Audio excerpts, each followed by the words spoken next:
cinéma à cuisine, puis nous du sport.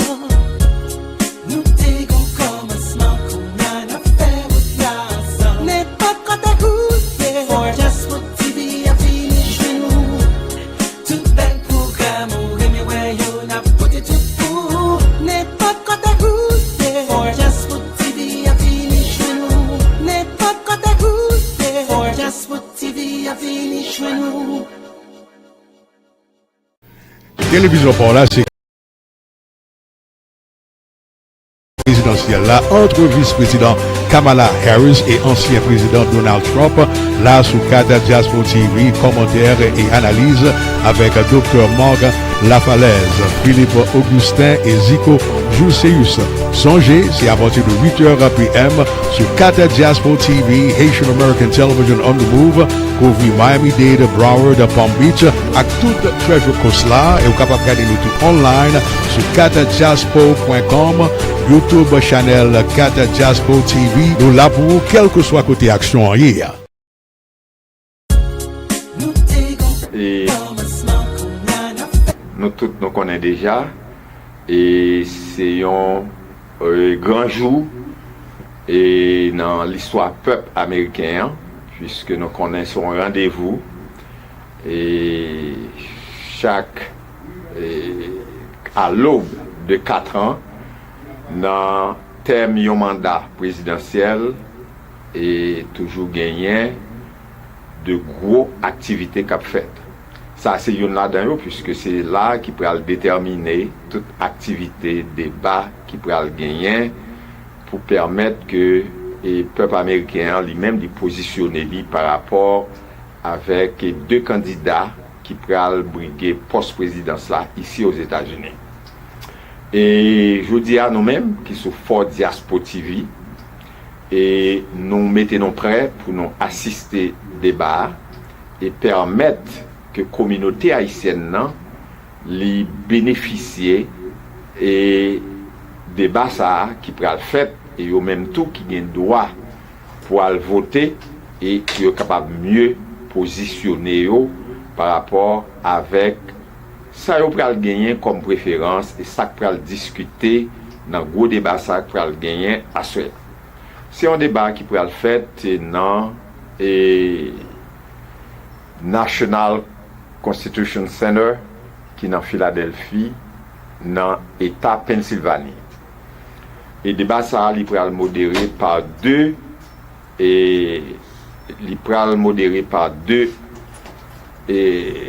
anchors qui dans ABC, c'est David Muir et avec Lindsay Davis.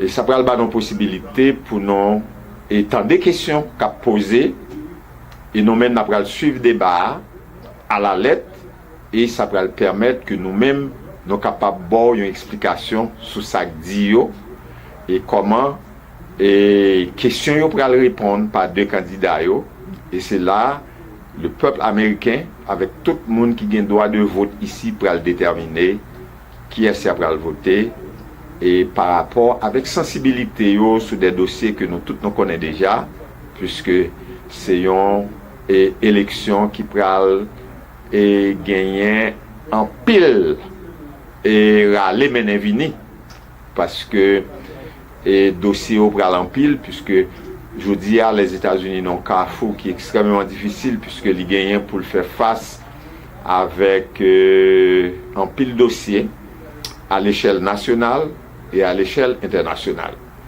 Donc nous invitons tout le monde pour inviter les amis, mettez au prêt pour participer et dans écoute et avec ça vous pouvez décider eux-mêmes pour situation ça qui pourra présenter nous à soir. Donc nous pourrons gagner avec nous et un panel et c'est sûr que Dr. Mac qui est déjà là, il est là avec nous et monsieur a venu tout avec un peu de questions avant débat pour gagner des pronostics qui fait et comment question yo pral répondre, comment deux candidats yo pral répondre question yo, et puis n'a pral regarder après débat gon l'autre analyse qui pral fait pour permettre que nous édifier communauté par rapport avec tout ça qui te dit yo. Alors comme ça n'a pral prendre un petit break tout court de façon pour l'autre et pour l'autre intervenant qui pral gagner participer avec nous dans activité ça yo pour yo arranger yo pour débat commencer. Merci, à tout à l'heure.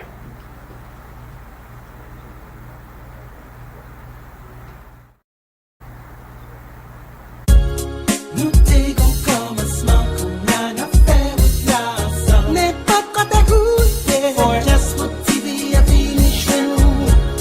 Tout bel programme, ou anywhere you n'a put it pour. N'est pas quand t'es goûté, for just what TV a finish nous. Politique, nous là, belle musique, toujours là. Couverture tout événement spécial, for just what TV, entrevue, nous là. Documentaire, toujours là. Cinéma à cuisine, et puis nous du sport. Nous t'égons comme un smoke, on a une affaire with blossom. N'est pas quand t'es goûté, for just what TV a finish nous.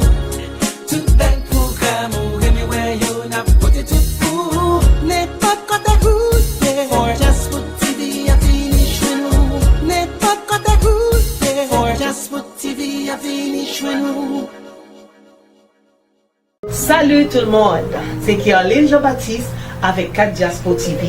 Nous dit merci avec tout le monde qui toujours supporté télévision. Songez 4 Diaspo TV est établi premier antenne en deux dans Port-Saint-Lucie et après dans Miami. Jeudi, nous voulons connaître que 4 Diaspo TV en deux dans la Caillou dans West Palm Beach 24/24. Il très simple pour garder nous. Le met télévision connecté antenne dans derrière et mettez sur channel 11.4. Vous pouvez toujours garder 4 Diaspo TV qui couvre Miami-Dade, Broward sur channel 18.9 et West Palm Beach, Florida et Port-Saint-Lucie sur channel 11.4. Pour plus d'informations, pas hésiter pour m'aider 561 255 3909. Et pas oublier, vous pouvez toujours garder nous. My name is Alan Daphnis from the Marketing Department of the Law Office of Rogatisky and Matthews. If you're ever in need of a good property damage attorney, you're looking for an adjuster with experience, call the Law Office of Rogatisky and Matthews at 954-995-3805. Salut tout le monde, c'est Caroline Jean-Baptiste avec 4 Diaspo TV. Nous dit merci avec tout le monde qui toujours supporté télévision. Songez 4 Diaspo TV est établi premier antenne en deux dans Port-Saint-Lucie et après dans Miami. Jeudi, nous voulons connaître que 4 Diaspo TV en deux dans la Caillou dans West Palm Beach 24/24. Il très simple pour garder nous. Le met télévision connecté antenne dans derrière et mettez sur channel 11.4. Vous pouvez toujours garder 4 Diaspo TV qui couvre Miami-Dade, Broward sur channel 18.9 et West Palm Beach, Florida et Port-Saint-Lucie sur channel 11.4. Pour plus d'informations, pas hésiter pour m'aider 561 255 3909. Et pas oublier, vous pouvez toujours garder nous sur le net. Tapez 4diaspo.com.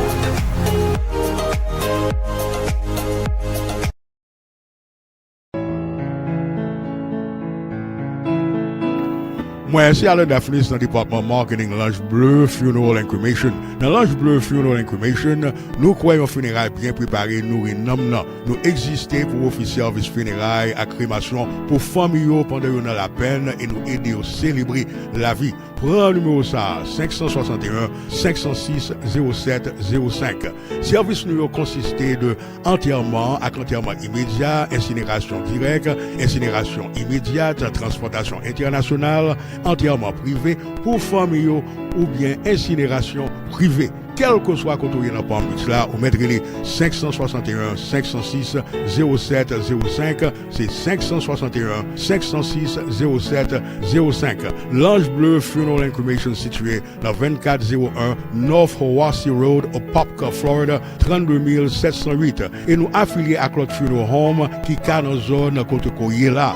Songez, relez-nous dans 561 506 07 05 ou qu'à visiter nous tous sur le site internet nous pour plus d'informations l'angebleufuneralservices.com.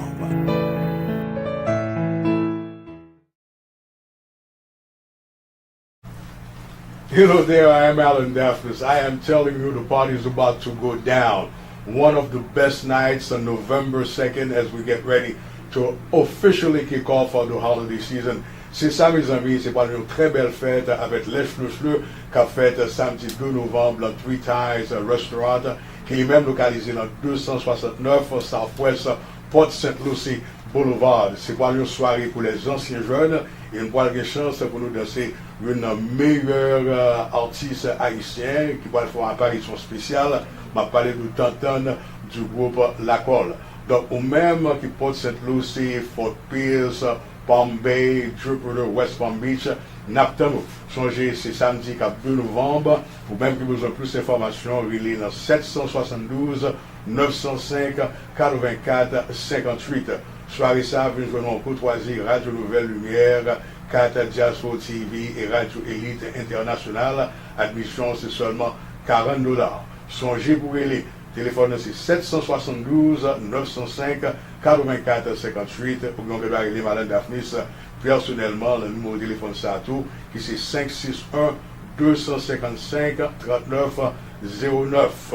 I am looking forward to seeing you there and remember dancers must come out and dance with dancers, all right?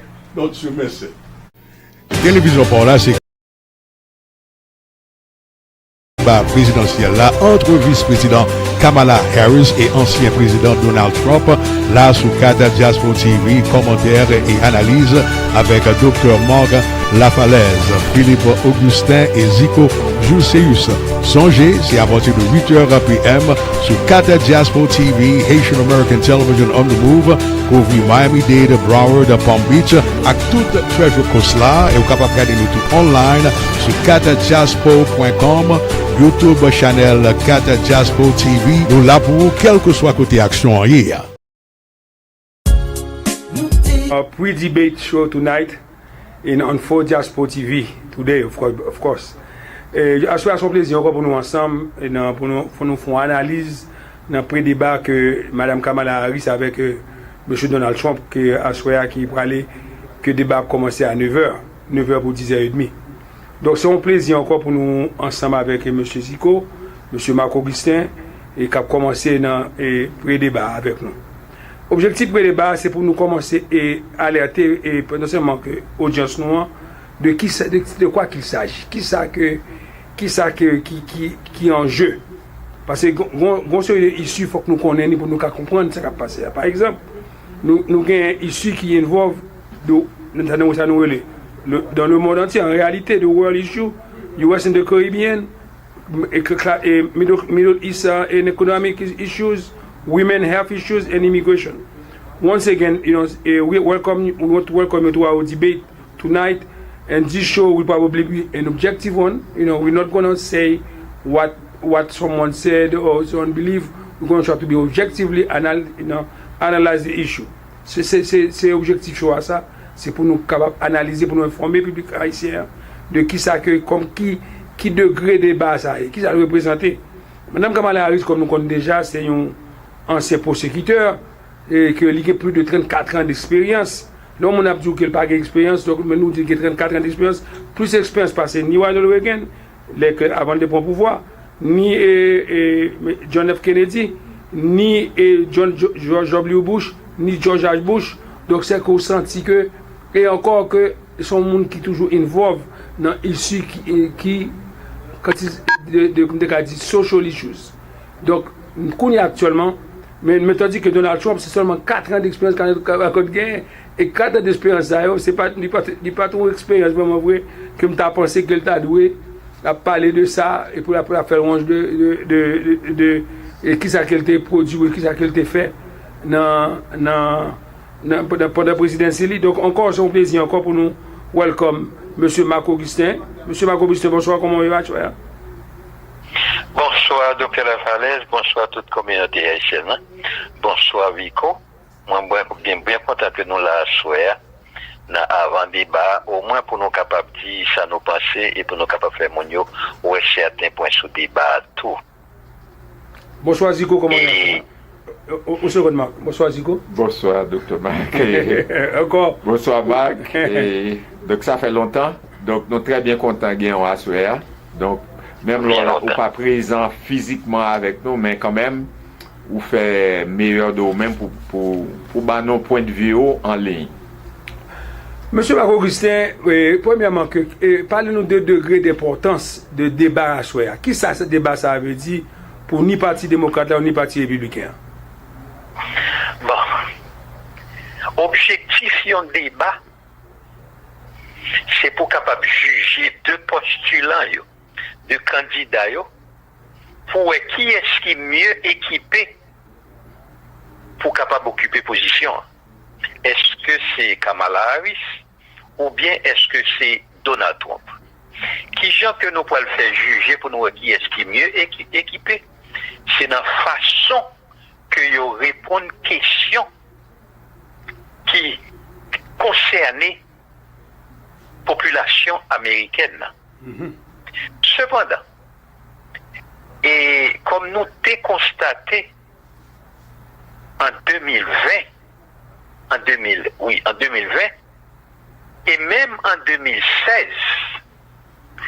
les que nous t'ai bien gardé, c'est que débat pas rempli mission. Parce que si débat est rempli mission, Trump pas ta président, c'est Hillary Clinton qui est président. Et c'est ça que ça plus vient prouver ça qu'on dit tout à l'heure, docteur Lafalaise, les qu'on dit comme ça que, bon, Trump a seulement 4 ans d'expérience, bon, pas de faire grand chose, et que c'est une catastrophe à la fin avec Covid. Il a cause quantité de monde qui mourit aux États-Unis, par son ignorance et par sa négligence. Donc, présidence des États-Unis, c'est pas un bagage pour être capable de prendre à la légère. Cependant, moi toujours dit comme ça que l'électorat américain n'a jamais suspendre étonome. Pas jamais suspendre étonome. Et c'est sur ça qui fait que je me base pour me questionner tête moi pour me dire est-ce que débat à soir a rempli mission ou bien est-ce que le pas rempli mission? Parce que nous pouvons ouais, monsieur Trump comme nous connaissons toujours pas répondre question et dit ça que le voulait pour le capable de détourner et Madame Harris vis-à-vis de questions qu'il a posées. Yes. Donc, nous avons souhaité que soit différent parce que nous connaissons que Kamala Harris préparé, il est prêt pour ça. Et nous avons souhaité que l'électorat jugeait pour cela selon ça que le temps dans le débat à soi. À vous-même, docteur Lafalaise. Merci Marc. Zico, dans la même rubrique ça, il y a des gens qui, autant de tous les médias, qui ont dit comme ça que ils pas connaît Kamala Harris. Et si ils pas connaît qui ça le stand for. Ça ils dit. Mais ça dit que Donald Trump nous connaît son entité qui tout on connaît de lui-même. Donc il veut dire Léo fait assessment mais pour là dit comme ça que il y a plus de 29% de monde qui dit que il a besoin connaît what Kamala Harris stand for. Qui mon lié. Ça il dit. Donc est-ce que vous pas penser qu'il y a une opportunité qui est liée pour capable de définir tête li tout parce que même là que c'est Trump son entité qui est en connaît et je vois que c'est son opportunité pour lui-même pour définir non seulement tête li et pour présenter un programme que dit mais qui mon moyen monsieur Zico. Bon moi c'est tout à fait normal et système politique terrain politique américain sont gros qu'aucune chaîne saine que lié. Et puisque Madame Kamala Harris était dans un État, un très gros État, en Californie, donc qui représentait près de, qui gagne 55 grands électeurs. Donc, il était occupé en fonction qui est très très sensible en tant qu'attorney général, donc nous connaissons. Et ça pas de balle assez d'exposition pour toute société à te connaître. Parce que c'est pas mon qui pral dans la télévision pour dire bon ok mais quantité de monde que nous condamnés par rapport avec X ou date et dossier. Donc c'est un monde qui était très réservé. Mais à la minute que Madame Harris vient rentrer Washington, il commençait à faire une popularité. Moun commençait à connaître. Moun commençait à connaître par rapport avec un ensemble de dossiers puisque là où on a un parlement, donc parlement c'est un podium de débat que lié. Par exemple, avant pour légiférer sur X dossier, ou obligé, on va faire des argumentations. Et argumentation, ça c'est des argumentations publiques.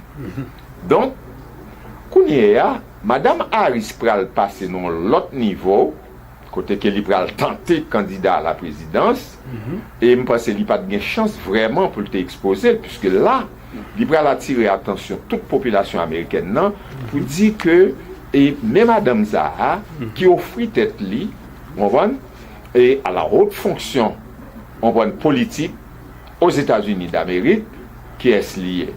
Il n'y a pas de chance pour te véritablement exprimer. Je dis à Mme Harris, il y a une opportunité pour le présenter. Et c'est là nous allons finir par connaître ensemble de dossiers qui fait la une sous scène et nationale et internationale qui vient que l'Ibral débattre face ensemble avec Trump. Et moi, c'est Maxud Diombala qui est extrêmement important. Qui, bon, en fait, tout le monde a analysé et deux candidats de près, qu'à comprendre que l'attitude de Donald Trump par rapport avec en 2016, comment M. est rentré, il bousculé, et ça que nous sommes capables de relayer, et débat traditionnel. On voit un genre de débat qu'on fait, genre de débat politique qu'on fait traditionnellement, M. Bousquilel, parce que M. Vini, avec toute une autre approche, et approche ça au Pachita véritablement sous et dossier. On voit habituellement que le peuple américain habitué tendait et puis pour porter jugement ça. Mais j'ai l'impression c'est ça qui fait que et tu as une confusion et Trump arrive passer. Donc là, c'est juste pour faire suite avec ça, Max dit tout à l'heure. Mais avant nous move dans le vrai sujet économique que nous voulons couvrir, mais on va trouver que M. Marc-Augustin conforme dans Hollywood-like tendance avec les débats présidentiels. Par exemple, là, nous songeons que Nixon avec Kennedy était plus regardé, c'était plus comme est-ce que monsieur était look présidentiel. Et le regardez, nous songeons ça qui est passé entre Ronald Reagan avec vice-président démocrate là qui est pour Jimmy Carter non Alice Murray là. Mais pour un où tout est trouvé qu'elle dit que Reagan dit seulement deux mots. Donc I have more experience than you do given my age. Vous m'avez comme ça. Donc là qu'elle dit ça, automatiquement on déclaré monsieur winner. Et puis Dukakis lui-même font erreur tout à travers George Bush. Côté que les ont posé les Bernard Shaw posé la question sur affaire de si que on violé madame ou et sous pas penser que moun ça t'a doué et souffrir peine capitale ou bien juge capitale. Donc j'en réponds non. Donc mais c'est pas vraiment vrai. Vous trouvez que son forme de Hollywood-like, son forme de acting, c'est pas vraiment vrai, c'est contenu et débat, économique issues, immigration. Et ou pas ouais ça, ou ouais question fait de how you look. Et si mon ou pas penser ça, Marc. Bon, et C'est une raison qui fait que je suis venu parler de objectif débat. C'est ça débat à supposé.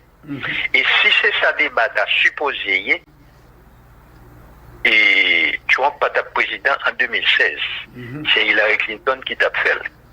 Donc, est-ce que nous avons débat ou bien est-ce que nous avons show?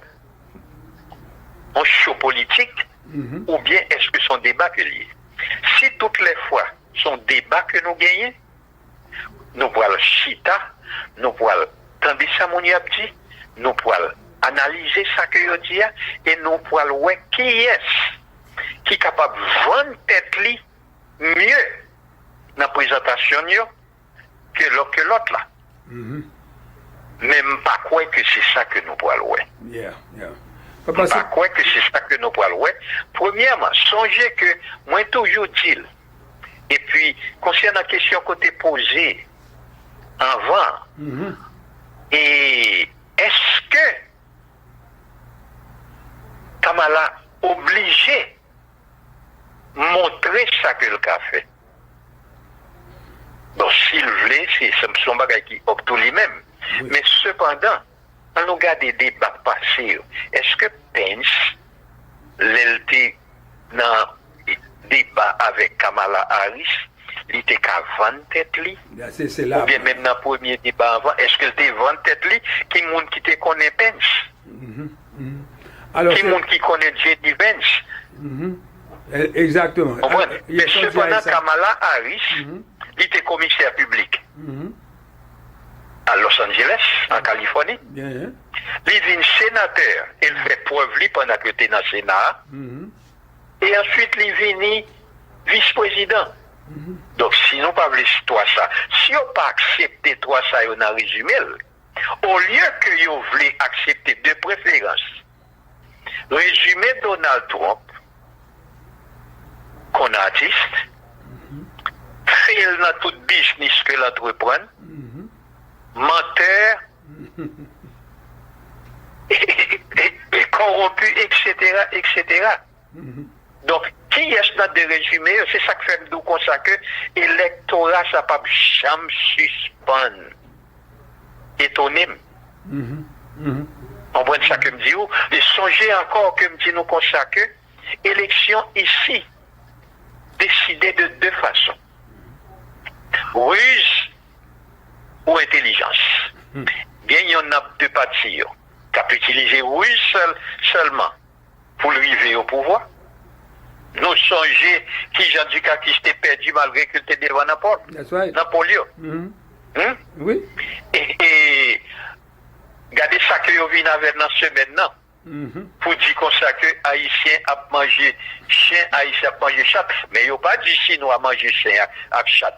Depuis c'est bête qui a hâte Chinois pour manger. Et même ici, il y a un restaurant chinois qui vend viande chien, viande chat. Mais cependant, il n'y a pas dit.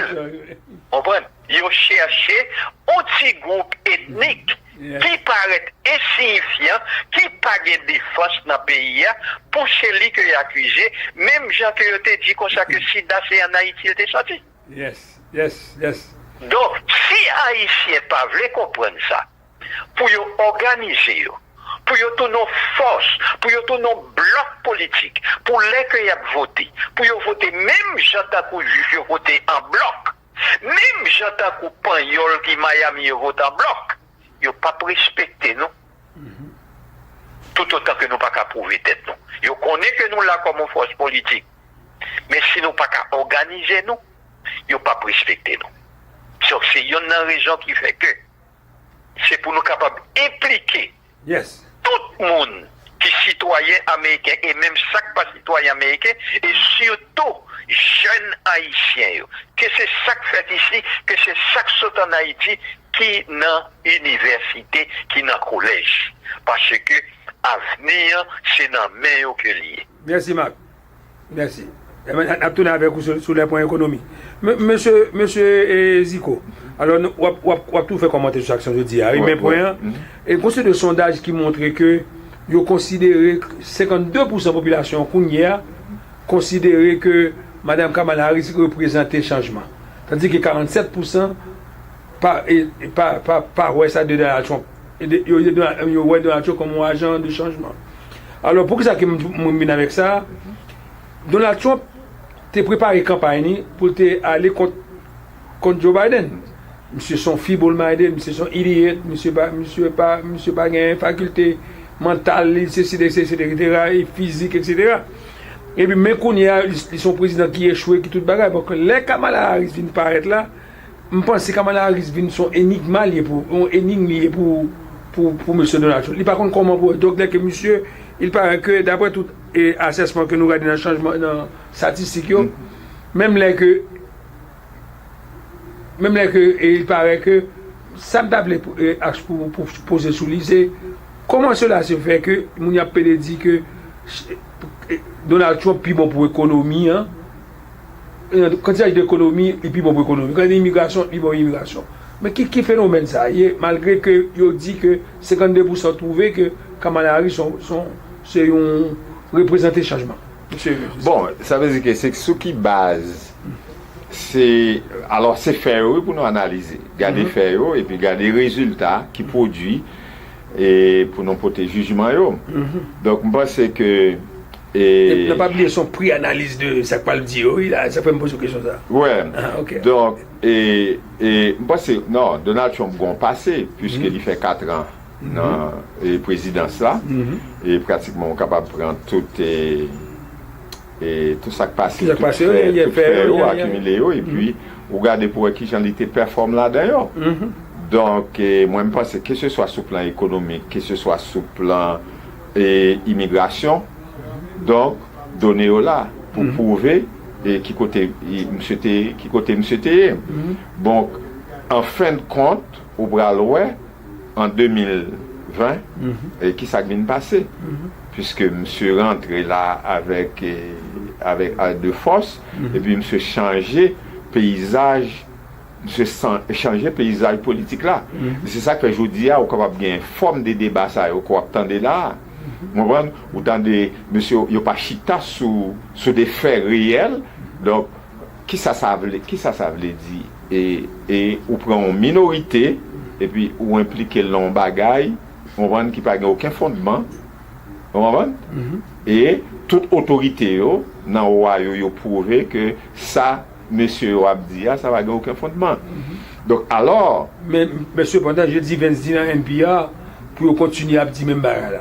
C'est que son forme de manipulation. Son manipulation effectivement, son manipulation et c'est jeu et mental ça que yo même y a fait pour permettre que yo même yo soit capable de prendre parce que gon équipe monde dans l'électorat américain qui pas besoin yo venir ensemble avec des faits pour prouver un bagage.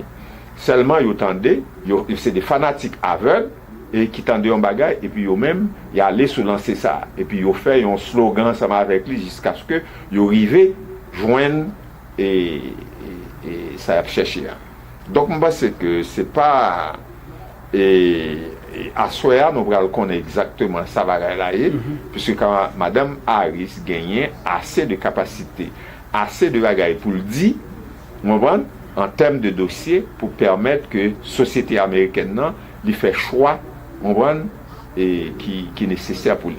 Bon, Zico, ou même son être humain, ça que moi avec par exemple en cas de société pas nous ça côté moi avoir été campé 10-15 years ago et nous avons problème nous théorie nous avons construit de valeurs qui nous étaient basées et décision que nous te prend analyse que nous te fait donc mais qu'on y a là construit de bail qui changeait définitivement so même gens avec aux États-Unis il y a que Joe Biden te prend pouvoir avec Kamala Harris il te fait face avec un seul de problème.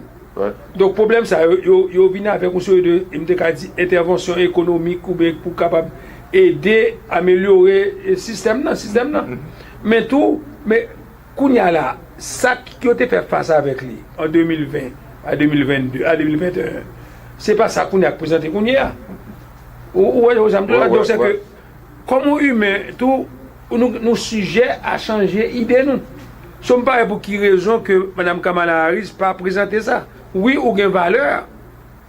Ou conseil de décision qu'on fait selon your basic values comme nous dit là. Mais tout given the present situation, Oui, li ka mande une new approche, une new dynamisme. Situation sociale est très très changeante. C'est ça. Donc, à un certain moment, il faut qu'on garde pour, puisque surtout en économie, en gestion de population, économie, etc. Donc, tout ça a changé. Ça veut dire que le contexte mondial, là, lui-même, l'a changé tout, et qui influence ça gain pendant le contexte mondial l'a changé, qui influence ça gain sur l'économie, parce que l'économie américaine, non, c'est une économie qui est étendue sur toute la planète là. Puisque il y a un système monétaire, et le système monétaire, ça, donc, il y a un peu, et bagaille. Et c'est tout ça qui guide le système dans toute démarche sociale, politique, on prend politique nationale, politique internationale. C'est ça qui guide toute bagaille ça. Or, aujourd'hui, ou pas capable de rester focus sur un bagaille qui passait 2-3 ans, 1 an de cela. C'est-à-dire qu'il y a un événement, seul événement capable de regarder Covid-19 là, comment il bascule le système, non? Et puis il mettait l'économie dans une situation difficile. Puisque il y a un paquet de gros factories qui étaient obligés de ralentir son activité de travail, l'école est suspendue de fonctionner, etc., etc. Donc, et ça n'a pas seulement passé aux États-Unis, mais il est passé dans tout notre pays. Vous comprenez? Parce que c'est le monde entier qui était frappé par fléau, ça. Donc, c'est ça, question est. Ça permet que les positions politiques sont capables de changer, nos conceptions sont capables de changer, nos paquets de bagailles. Donc, je pense que c'est tout à fait normal. Donc, à ce moment, je pense que c'est un carrefour très très décisif, côté que Kamala Harris va gagner pour le dire en pile bagaille, et puis pour le convaincre et société américaine non, pour convaincre le monde entier que les prêts naturellement pour gérer le système non. Monsieur Marc-Augustin, et sans penser que Kamala Harris capable qui approche dans le contexte immigration mais immigration que le capable prend pour le capable définir politique pâle quand il s'agit d'immigration. Parce que ça nous constate nous songeons que Obama a été reléli de tel bagage in charge tel bagage de déportation in chief c'est-à-dire que il a déporté plus monde passé même George Bush et tout même passé Donald Trump. Yes. Et puis que qu'on est actuellement là monsieur Joe Biden presque joint Donald Trump dans le monde qu'il déporté déjà qui veut dire que by the time que avant la mandat fini, il va mettre nous dit 20 juillet 2025 là, il a déporté plus de monde. Mais malgré ça, qui sont pensés que et parce que c'est là que les républicains ont tant de pièges pour madame Kamala Harris. Qui sont pensés comment qu'elle a navigué ça pour lui présenter le programme sans qu'elle pas vraiment vrai blesser pièces monde mais tout et pour capable et humaniser système immigration et les États-Unis. Monsieur Marc-Augustin. Le problème migratoire dans le monde, c'est pas un bagage qui est nouveau. Le monde toujours en mouvement, en quête d'opportunités, en quête de manger, etc. Donc nous toujours un monde qui est migratoire, il est toujours en déplacement, et c'est ça qui fait que nous gagnons un bon mélange de races. Par exemple, les biodos comme ça que Jamaïcains, à cause de l'influx indien qui était venu travailler Jamaïque, plus si était des Chinois, donc il y a que dans DNA, il y a 6%. On voit ça que me dit, ou sang asiatique dans Jamaïcain. Donc, le problème migratoire a toujours existé. Et il faut nous changer encore que n'était-ce l'immigration, les États-Unis pas tapé glisté, les États-Unis pas tapé salier coulière, et en plus les pas qu'à vivre sans immigration. Les pas qu'à vivre sans immigration. Les pays qui peuvent suivre officiels Ohio qui viennent dans défense accusation que vous portez contre les Haïtiens. Mais c'est que à travers ça, on dit c'est qu'on suppose comprendre que c'est meilleur bagage qui était arrivé au Ohio parce que son state qui était fini. Son state qui était fini, si on a une renaissance dans Ohio, c'est immigrants. qui viennent accepter le travail dans les conditions qu'il y a de travail là. Donc, les faits sont là pour prouver que les États-Unis pas qu'à exister sans immigration. Et faire immigrants entrer aux États-Unis, c'est pas plan yon candidat ou bien plan on l'autre candidat ou bien son bagage qui arrive par hasard. Problème migratoire que gagne à travers le monde qui fait que il y a instabilité économique, politique dans un bon petit pays, c'est toujours les effets et de l'époque coloniale qui perdurait malgré que ont déclaré pays ça indépendant, mais pour soucier pour capable exploiter les ressources naturelles pays ça yo créé des conditions là qui fait que moun yo pas ka vivre, yo soutenu des dictatures la kay moun ça yo rétrograde cap maltraiter moun yo qui fait moun yo toujours à sauver et qui fait que tout immigrant ça yo ici aux États-Unis. Est-ce que moi qu'on y aime ka tourner la kay moi? Non, pas ka tourner la kay moi. C'est pas que yo te mette dehors, mais implicitement c'est que yo dit you're not welcome if you come back. Yes, sir. Pour j'entendre par exemple que on bon haïtien ici on besoin de la caillou et puis les final quand yo tourne yo prend caillou yo tué yo etc. Donc c'est yo même qui crée problème ça qui fait que mon yo vinn pas gain le choix que c'est en Amérique latine, que c'est dans Caraïbes là, que c'est en Afrique, que c'est en Asie, et ben y a cherché pour yo ouais pour trouver mieux-être côté moun nan ka fait yo mal là. Mais c'est pas de bon gré que yo fait. Ouais. Donc les faits sont là pour prouver que vous allez chercher immigrants pour un type labor, c'est plan gouvernement américain. Mm-hmm. C'est plan gouvernement américain, c'est plan gouvernement tout pays d'Europe, c'est plan Canada. Parce que yo donc comme ça que moun kalowa a travail pour $19 le, $15 le. Mais si c'était travail que c'est natif américain qui t'a fait, c'est $30-40 que t'a payé. That's right, that's right. C'est $30-40 que t'a payé. Donc tout travail que yo dit comme ça que immigrants prend, songez que monsieur Trump pour les black jobs. Parce que selon M. Trump, black job signifie ça nous-mêmes blancs nous pas besoin. Donc c'est lui que nous bail et noir ici. Donc c'est les immigrants viennent prendre. Qui sont honte pour dire ça. Parce que les États-Unis sont pays de différentes couleurs.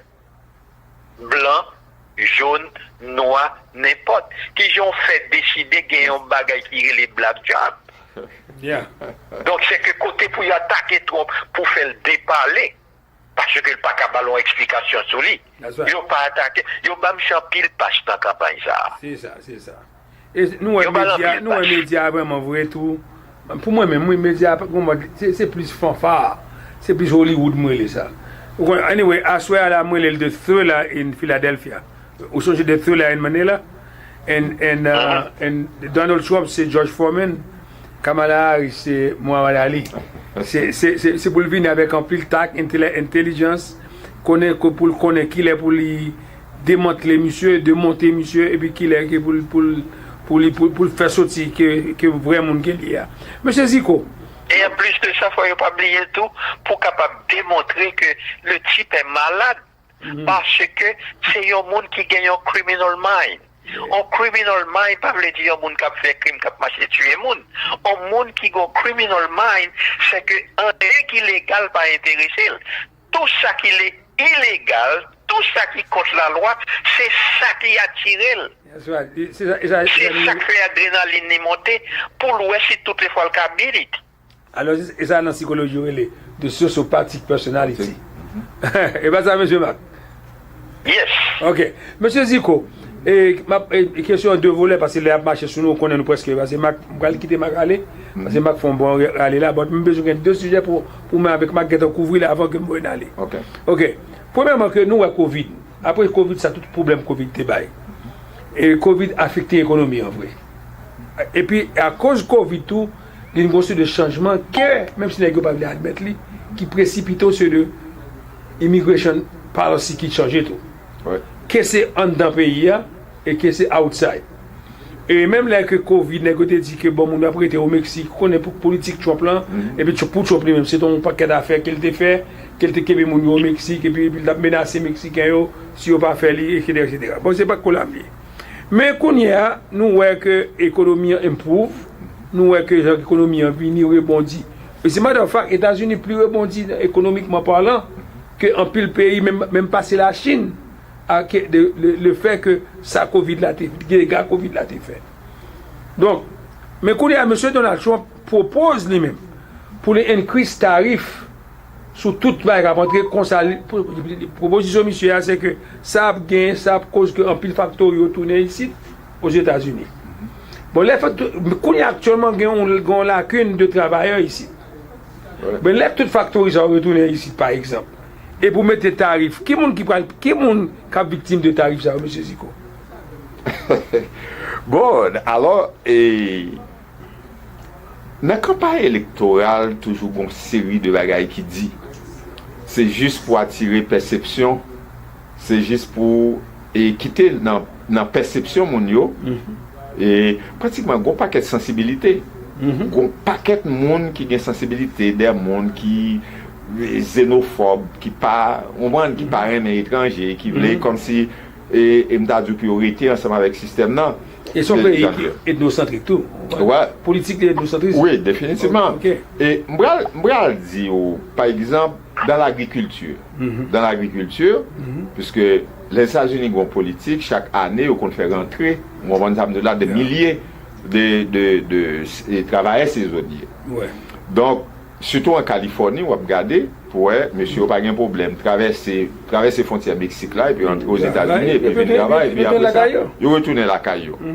Donc et il comprend tout dans Caraïbes là, bon politique côté qui il prend en quantité de monde vient travailler pour bagaille. Ça veut dire que vous senti que sur plan local gagner une demande pour main d'œuvre. C'est ça. Eh ben on demande pour main d'œuvre. Et ça on va regarder et ceci à tous les niveaux.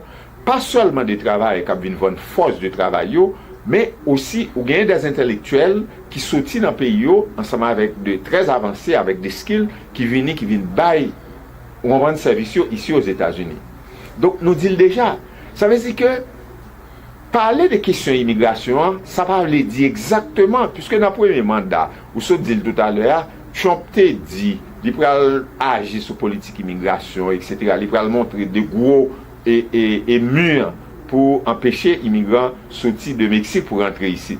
Mais qui s'est passé en réalité? Ou pral finit par comprendre que, et même là, sous Biden, malgré le mandat Biden n'a pas fini, ou ce dit tout à l'heure, Biden est presque, presque, on t'y casse dépassé Trump dans quantité de monde qui son politique qui est très très dynamique. Il y a des gens qui ont rentré, il y a des gens qui ont aller et parfois, quantité de gens qui ont aller, nous petit temps tout coûte, ou joindre, ils ont parti là-dedans, retourner aux États-Unis. Donc, je pense que, genre d'activité, ça et tu n'as pas parlé de rapatrier, job, etc., etc. Donc, ça, c'est des paroles pour faire mon d'homme. Donc, Dr. Matt. OK. Bon, et pour nous conclure, premier rubrique là, by the way, you are watching for Diaspora TV today. Right? Et le pré-analysis of débat qui a commencé tout à l'heure dans 12 minutes. Non, pas dans 12 minutes, non, on nous dit. Yeah, dans 9 minutes. No, yeah. In about 4 minutes. In about 4 minutes. So meaning que. Et monsieur Marc, pour nous conclure, premier rubrique là, et nous dit, 30 secondes pour nous conclure. Qui sont pensés de tarifs là que monsieur proposé pour mettre sous bas ici, ça ne peut pas poser nous et vraiment cause plus d'inflation. Rapido. Docteur Lafalaise. Oui. Ça, on monte dans la campagne. L'ochita sous chaise, c'est pas même réalité à qu'on gagne devant. OK. Premièrement, il faut voir quantité de bagailles que les États-Unis dépendent de la Chine pour le gagner, pour le vivre, pour le survivre. OK. Il comprend bagay c'est en Chine que yo sorti. Mettez tarif, mettez plus tarif, OK. Gen factory qui tourner comme tout gen factory qui pas tourner. Les factory yo pas tourner. Chaque fois arriver là mettre tarif là. Moun qui voye commander bagay yo qui gen en Amérique. Ou kon ça Paul vinn créer ça? Inflation. Inflation. Merci Marc. N'a fini rubrique pour analyse là en date note. Inflation. OK, en tout cas, c'est un plaisir nous de encore avec monsieur Marc Augustin, monsieur Zico qui c'est partenaire nous co-host à Tonight Show avec monsieur Philippe. N'a tourné dans quelques minutes avec le débat.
My name is Alan Daphnis from the marketing department of the law office of Rogatisky and Matthews. If you're ever in need of a good property damage attorney, you're looking for an adjuster with experience, call the law office of Rogatisky and Matthews at 954-995-3805. Salut tout le monde, c'est Caroline Jean-Baptiste avec 4 Diaspo TV. Nam dit merci avec tout le monde qui toujours supporté télévision. Songez que Diaspo TV est établi premier antenne en dedans Port Sainte-Lucie et après dans Miami. Jodi a nous voulons faire connaître que 4 Diaspo TV en dedans la caillou dans West Palm Beach 24/24. Li très simple pour garder nous. Le met télévision connecté antenne dans derrière et mettez sur channel 11.4. Moi ka toujours garder 4 Diaspo TV qui couvrit Miami-Dade, Broward sous channel 18.9 et West Palm Beach, Florida et Port Sainte-Lucie sous channel 11.4. Pour plus d'informations, pas hésiter pour m'aider 561-255-3909 et pas oublier, au cas toujours garder nous sur net, tapez 4diaspo.com.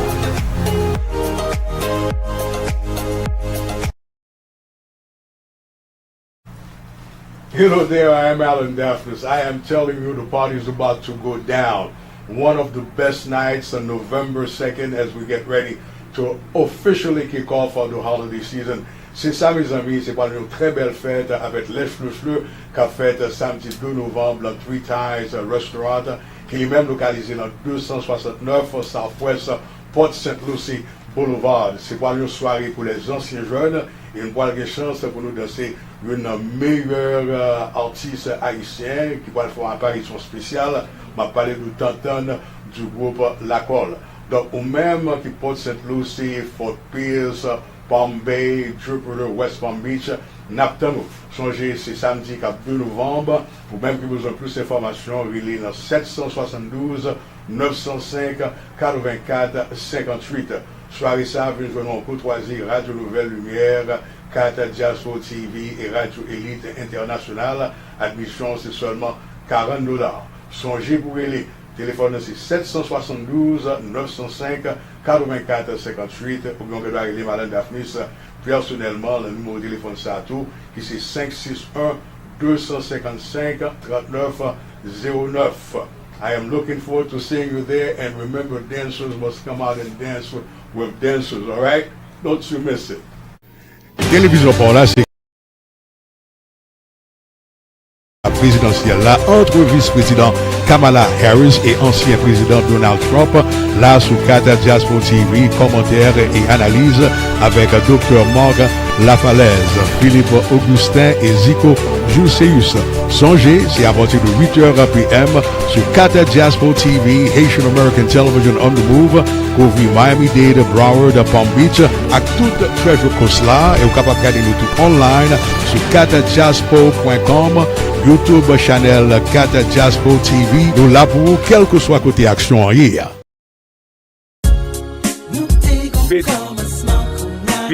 With our brother Philip and brother Zico. So, monsieur, ça n'a pas besoin d'introduire parce que nous connaissons déjà très bien. Donc, c'est une opportunité encore à choisir pour nous regarder Mme Kamala Harris et Donald Trump qui parlent le débat. So, what are you looking forward in that debate, Mr. Philip? Bon, ça m'a regardé. Kamala Harris, malgré presque 4 ans vice-président, a choisi une opportunité pour le présenter avec le peuple américain. Ok. Il y a plus de monde qui jusqu'à présent ne connaît pas qui est Kamala Harris. Et puis il faut venir avec un plan qui s'allie au peuple, spécialement génération Z là, et millénium qui ont des difficultés qu'on y a, loyer, puis acheter caille, et plan que le gain venir avec lui, il ne faut pas quitter Donald Trump dominer le débat à choisir. C'est pour parler des policiers. Qui ça nous voulait faire pour le peuple américain? Donald Trump lui-même, il voulait pour le faire 100 000 millionnaires, plus millionnaires. Et puis Kamala Harris, lui-même, il a besoin d'une taxe. Couper taxe ça pour pauvres tout. Nous voulons parler des pauvres américains. Classe moyenne. Vous pouvez parler des classes moyennes, même vous parler de pauvres exactly. aux États-Unis tout.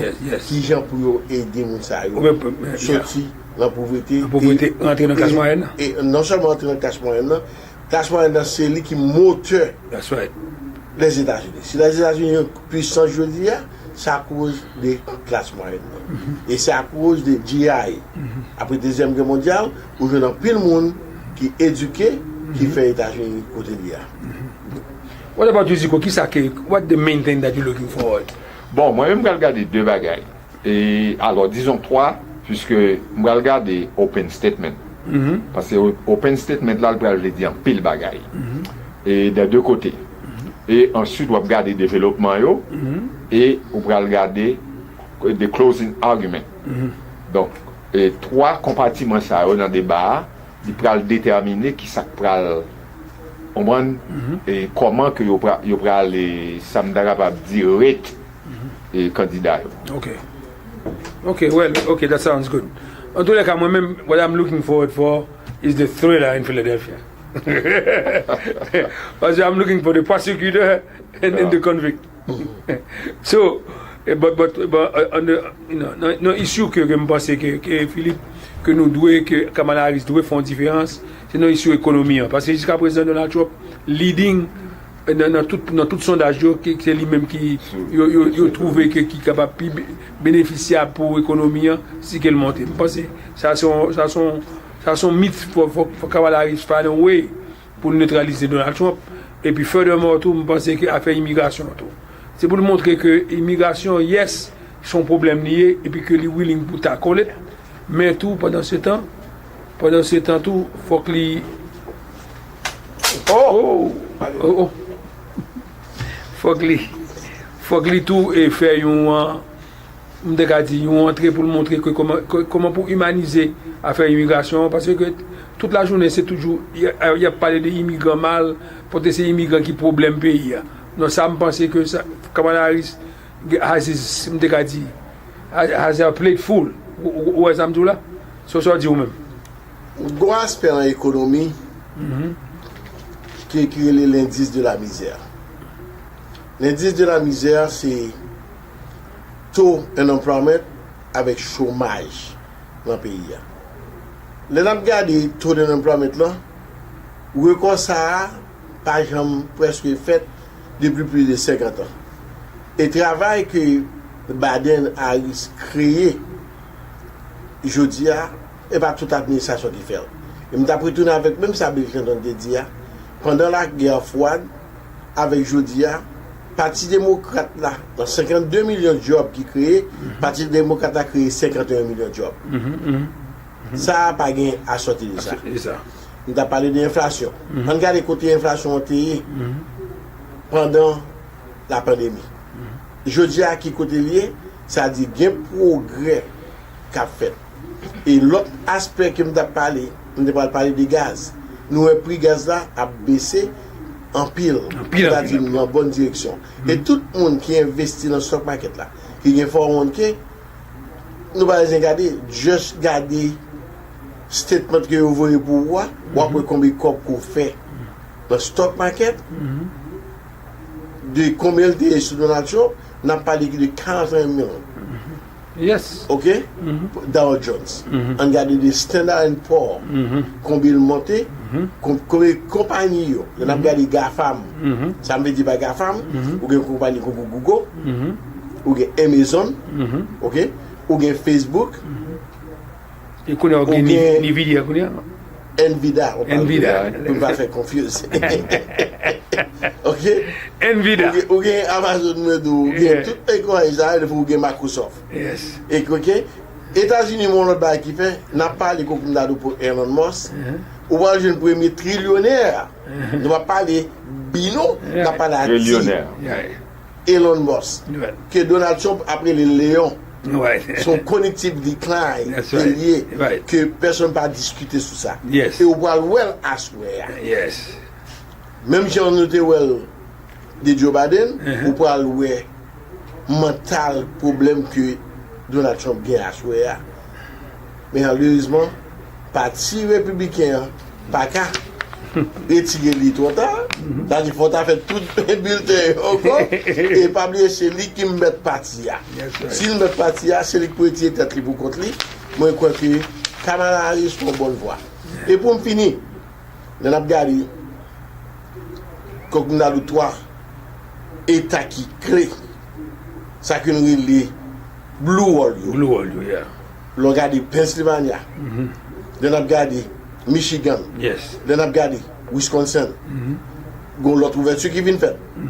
Ou gen Konya Georgia, ou gen Caroline du Nord, ou gen Arizona, ou gen Nevada. En 2020, Donald Trump t'es perdu presque et c'est petit Caroline du Nord qui gagne. Nous gagnons en 2024 là. Côté Kamala Harris même, qui a pris toutes 7 États ça yo. Landslide. OK? Ouais. Ça vraiment Abdou là, l'on regarde si monde de 18 ans à 21 non. C'est la génération Z là. Qui enregistre pour aller voter. Si tout le monde sait aller voter, qui l'a dit qu'on a 29h10, vers 10h, 11h, c'est qu'on va les over. Ça pas gagner sortir de ça. Tout le est fini. Et là, fini, guess what? Donc, judgment, by Donald Trump, on chance pour manger Coden. Après, demain, la vie est aussi. Le 26 novembre. La vie est aussi. Oh my God, what's it? Donc nous, on a continué à faire un petit dialogue là toujours parce que nous avons un petit problème technique là qu'on a traversé là. Et bon, Zico, selon ça, au bord de Philippe se dit là, et ou même, comment on trouve, est-ce que Donald Trump, on m'a dit sincère parce que vite l'a regardé, je pense que Donald Trump a gagné une campagne ça. Et si tu as gagné tout, qui compte au passé?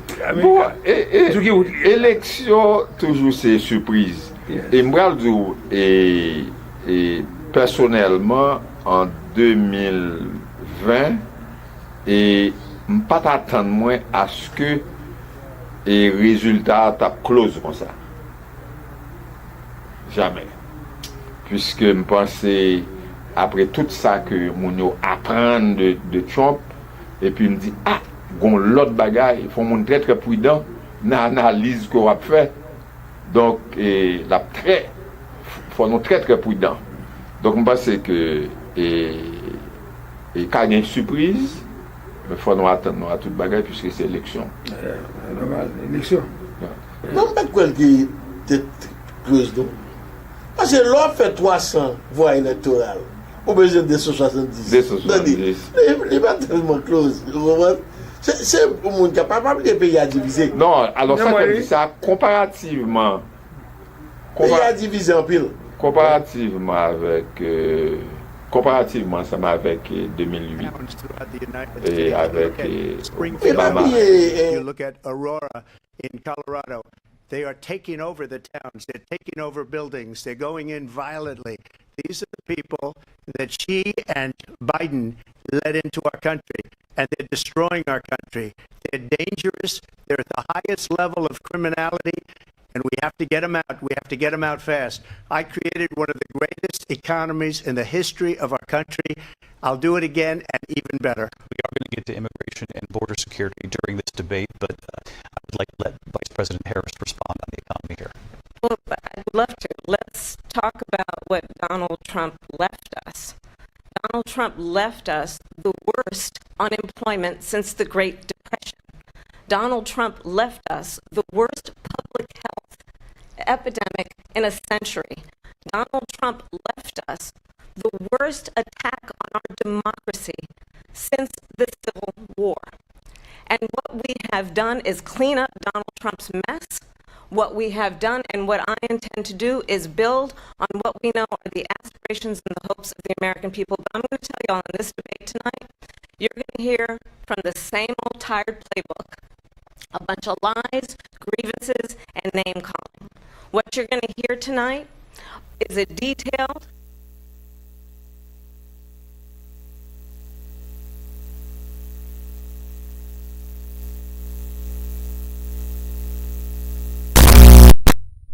president who understands the importance of bringing us together, knowing we have so much more in common than what separates us, and I pledge to you to be a president for all Americans. President Trump will give you a minute here to respond. Number one, I have nothing to do, as you know, and as she knows better than anyone, I have nothing to do with Project 2025. That's out there.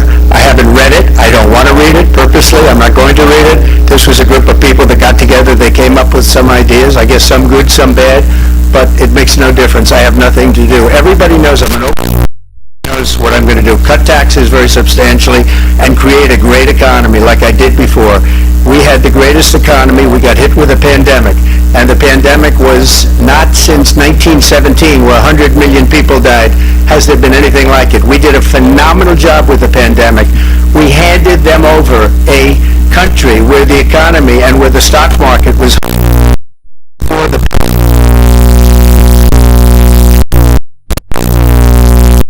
world. We got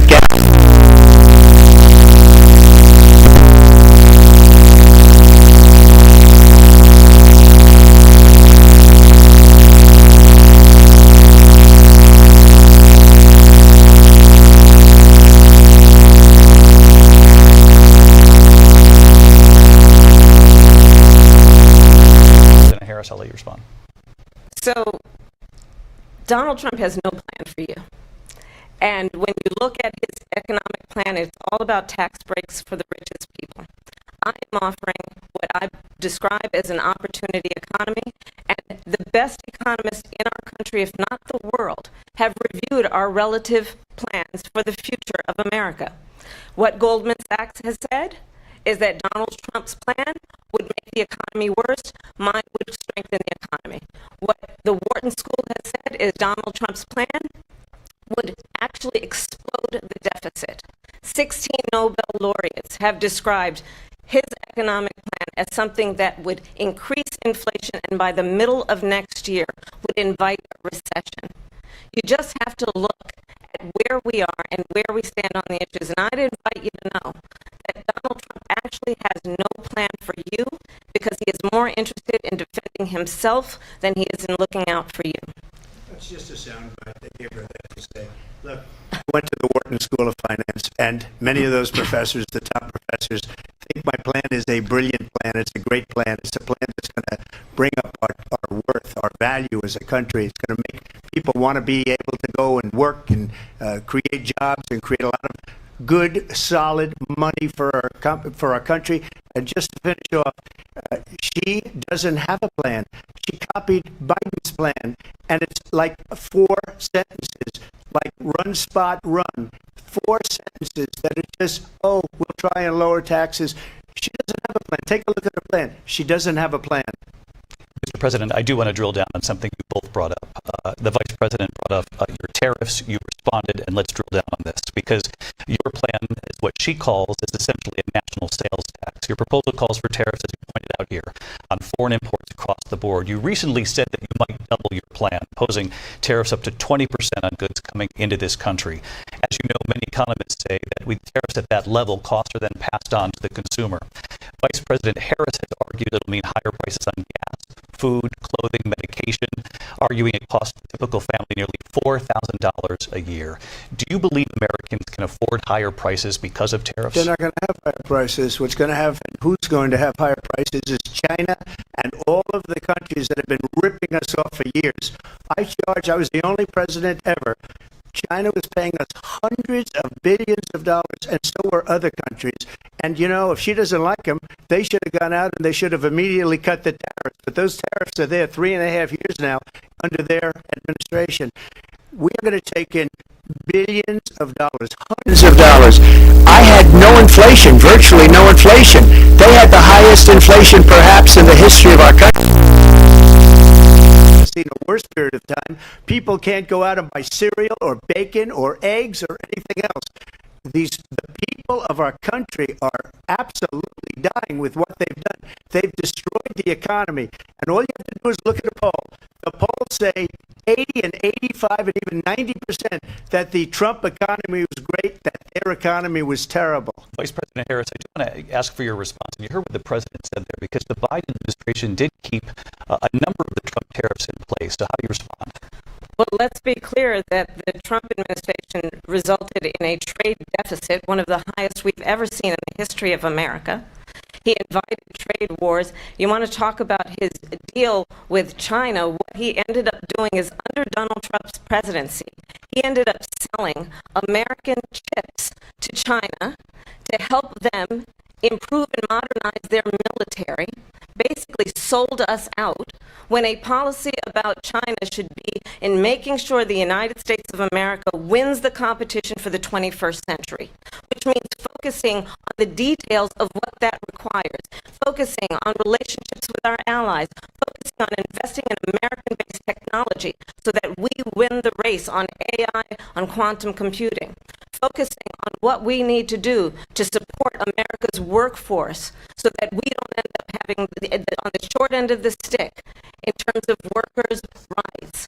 But what Donald Trump did, let's talk about this, with COVID, is he actually thanked President Xi for what he did during COVID. Look at his tweet.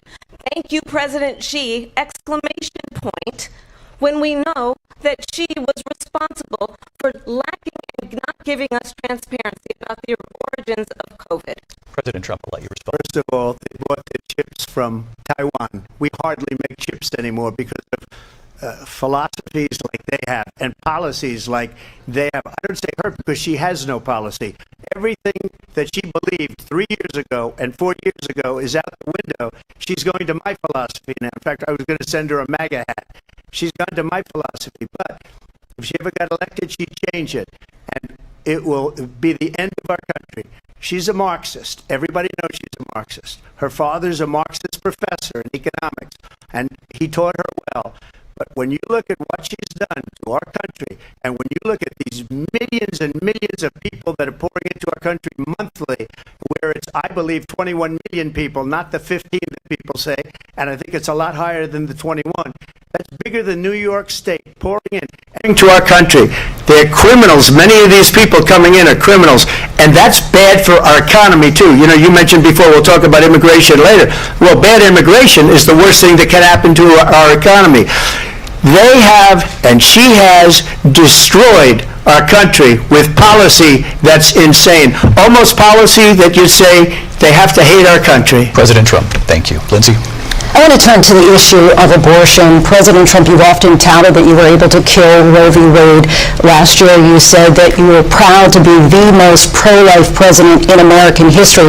Then last month, you said that your administration would be great for women and their reproductive rights. In your home state of Florida, you surprised many with regard to your 6-week abortion ban, because you initially had said that it was too short. And you said, quote, I'm going to be voting that we need more than 6 weeks. But then the very next day, you reversed reversed course and said you would vote to support the 6-week ban.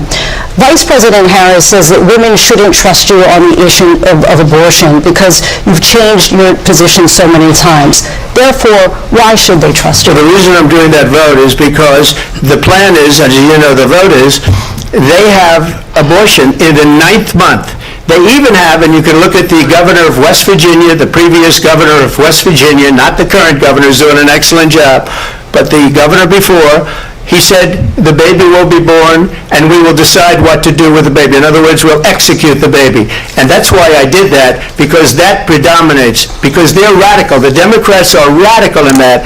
And her vice presidential pick, which I think is a horrible pick, by the way, for our country, because he is really out of it.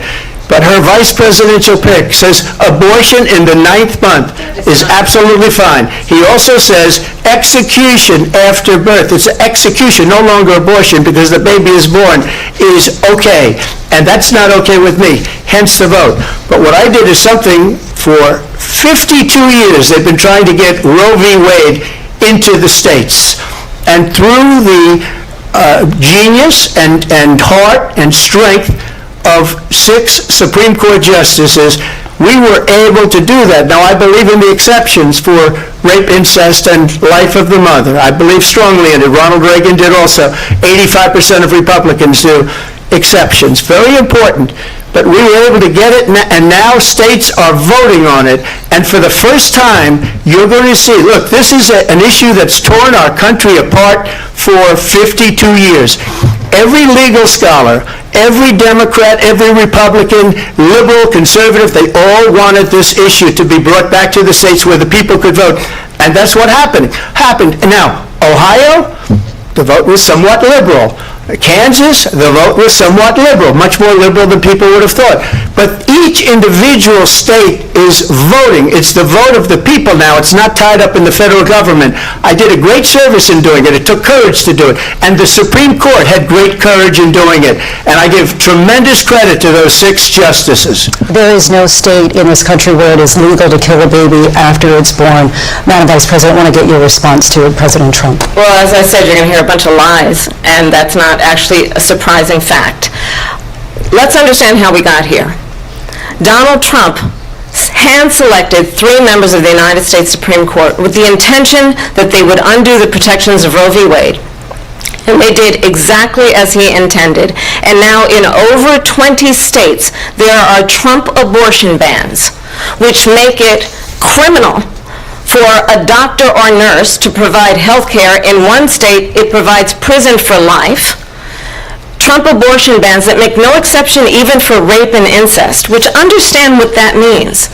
A survivor of a crime, a violation to their body, does not have the right to make a decision about what happens to their body next. That is immoral.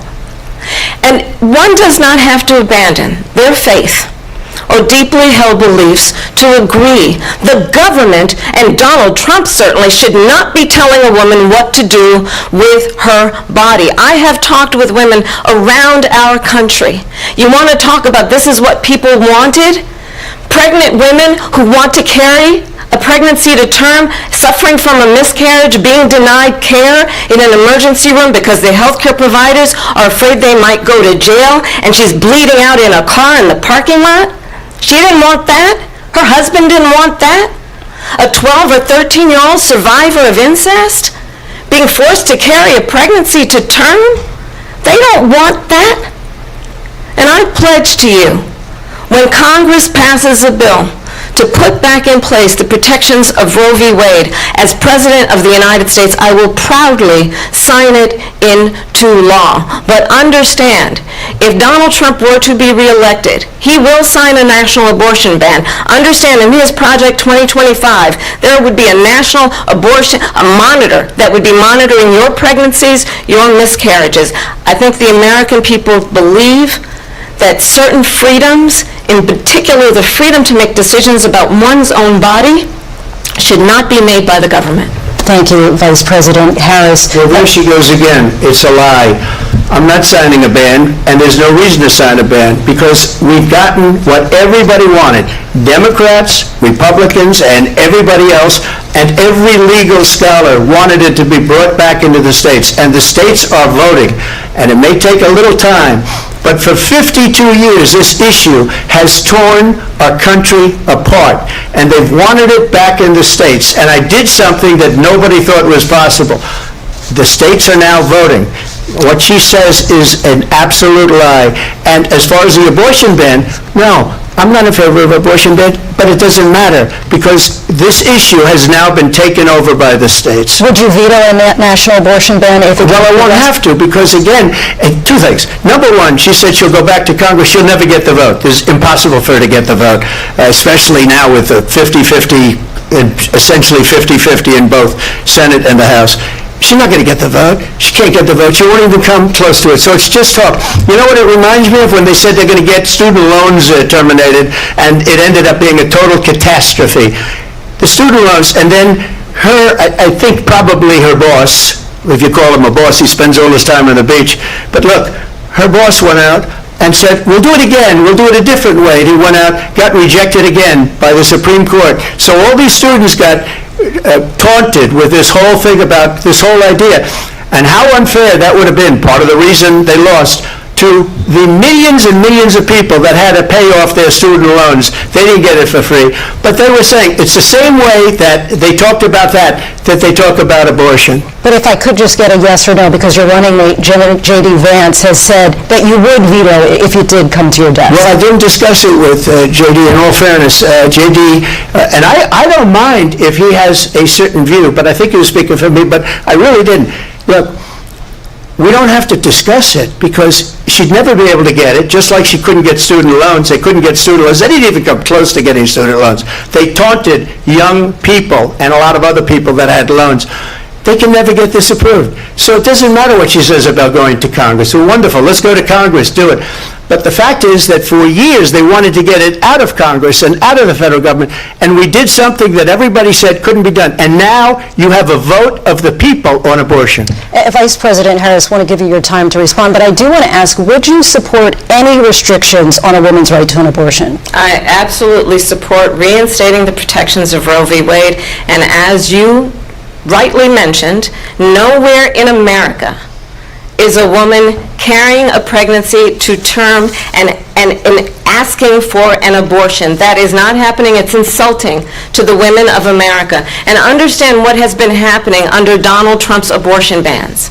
Couples who pray and dream of having a family are being denied IVF treatments. What is happening in our country? Working people, working women who are working 1 or 2 jobs, who can barely afford child care as it is, have to travel to another state to get on a plane sitting next to strangers to go and get the health care she needs. Barely can afford to do it, and what you are putting her through is unconscionable. And the people of America have not, the majority of Americans believe in a woman's right to make decisions about her own body, and that is why in every state where this issue has been on the ballot, in red and blue states both, the people of America have voted for freedom. Vice President Harris, excuse me, I have to respond. Another lie. It's another lie. I have been a leader on IVF, which is fertilization. The IVF, I have been a leader. In fact, when they got a very negative decision on IVF from the Alabama courts, I saw the people of Alabama and the legislature 2 days later voted it in. I've been a leader on it. They know that, and everybody else knows it. I have been a leader on fertilization, IVF. And the other thing, you should ask, will she allow abortion in the 8th month, 9th month, 7th month? Come on. Okay, would you do that? Why don't you ask her that question? Why don't you answer That's the question? problem. Would you because veto? under Roe v. Answer Wade, the question, would you veto? you could do abortions in the 7th month, the 8th month, the 9th That's month, not true. and probably after birth. Just look at the former governor of Virginia. The governor of Virginia said, we put the baby aside and then we determine what we want to do with the baby. President Trump, thank you. We're going to turn now to immigration and border security. We know it's an issue that's important to Republicans, Democrats, voters across the board in this country. Vice President Harris, you were tasked by President Biden with getting to the root causes of migration from Central America. We know that illegal border crossings reached a record high in the Biden administration. This past June, President Biden imposed tough new asylum restrictions. We know the numbers since then have dropped significantly. But my question to you tonight is, why did the administration wait until 6 months before the election to act? And would you have done anything differently from President Biden on this? So I'm the only person on this stage who has prosecuted transnational criminal organizations for the trafficking of guns, drugs, and human beings. And let me say that the United States Congress, including some of the most conservative members of the United States Senate, came up with a border security bill which I supported. And that bill would have put 1,500 more border agents on the border to help those folks who are working there right now overtime trying to do their job. It would have allowed us to stem the flow of fentanyl coming into the United States. I know there are so many families watching tonight who have been personally affected by the surge of fentanyl in our country. That bill would have put more resources to allow us to prosecute transnational criminal organizations for trafficking in guns, drugs, and human beings. But you know what happened to that bill? Donald Trump got on the phone, called up some folks in Congress, and said, kill the bill. And you know why? Because he'd prefer to run on a problem instead of fixing a problem. And understand, this comes at a time where the people of our country actually need a leader who engages in solutions, who actually addresses the problems at hand. But what we have in the former president is someone who would prefer to run on a problem instead of fixing a problem. And I'll tell you something, he's going to talk about immigration a lot tonight, even when it's not the subject that is being raised. And I'm going to actually do something really unusual, and I'm going to invite you to attend one of Donald Trump's rallies, because it's a really interesting thing to watch. You will see during the course of his rallies, he talks about fictional characters like Hannibal Lecter. He will talk about windmills cause cancer. And what you will also notice is that people start leaving his rallies early out of exhaustion and boredom. And I will tell you, the one thing you will not hear him talk about is you. You will not hear him talk about your needs, your dreams, and your desires. And I'll tell you, I believe you deserve a president who actually puts you first, and I pledge to you that I will. Vice President Harris, thank you. President Trump, on that point, I want to get your response. Well, I would like to respond. Let me just ask, though, why did you try to kill that bill, and successfully so, that would have put thousands of additional agents and officers on the border? First, let me respond as to the Please. rallies. She said people start leaving. People don't go to her rallies. There's no reason to go. And the people that do go, she's bussing them in and paying them to be there, and then showing them in a different light. So she can't talk about that. People don't leave my rallies. We have the biggest rallies, the most incredible rallies in the history of politics. That's because people want to take their country back. Our country is being lost. We're a failing nation. And it happened 3.5 years ago. And what's going on here, you're going to end up in World War III, just to go into another subject. What they have done to our country by allowing these millions and millions of people to come into our country, and look at what's happening to the towns all over the United States. And a lot of towns don't want to talk. It's not going to be Aurora or Springfield. A lot of towns don't want to talk about it because they're so embarrassed by it. In Springfield, they're eating the dogs, the people that came in. They're eating the cats. They're eating the pets of the people that live there. And this is what's happening in our country, and it's a shame. As far as rallies are concerned, as far as the reason they go is they like what I say. They want to bring our country back. They want to make America great again. It's a very simple phrase, make America great again. She's destroying this country, and if she becomes president, this country doesn't have a chance of success. Not only success, we'll end up being Venezuela on steroids. I just want to clarify here, you bring up Springfield, Ohio, and ABC News did reach out to the city manager there. He told us there have been no credible reports of specific claims of pets being harmed, injured, or abused by individuals within the immigrant community. Well, I've seen people on television. Let me just say here, this is the... people on television say my dog was taken and used for food. So maybe he said that, and maybe that's a good thing to say for a city manager. I'm not taking this from but television. But the people on television saying their dog was eaten by the people that went there. Again, the Springfield city manager says there's no evidence of that. Vice President Harris, I'll let you respond to the rest of what you've heard. Talk about extreme.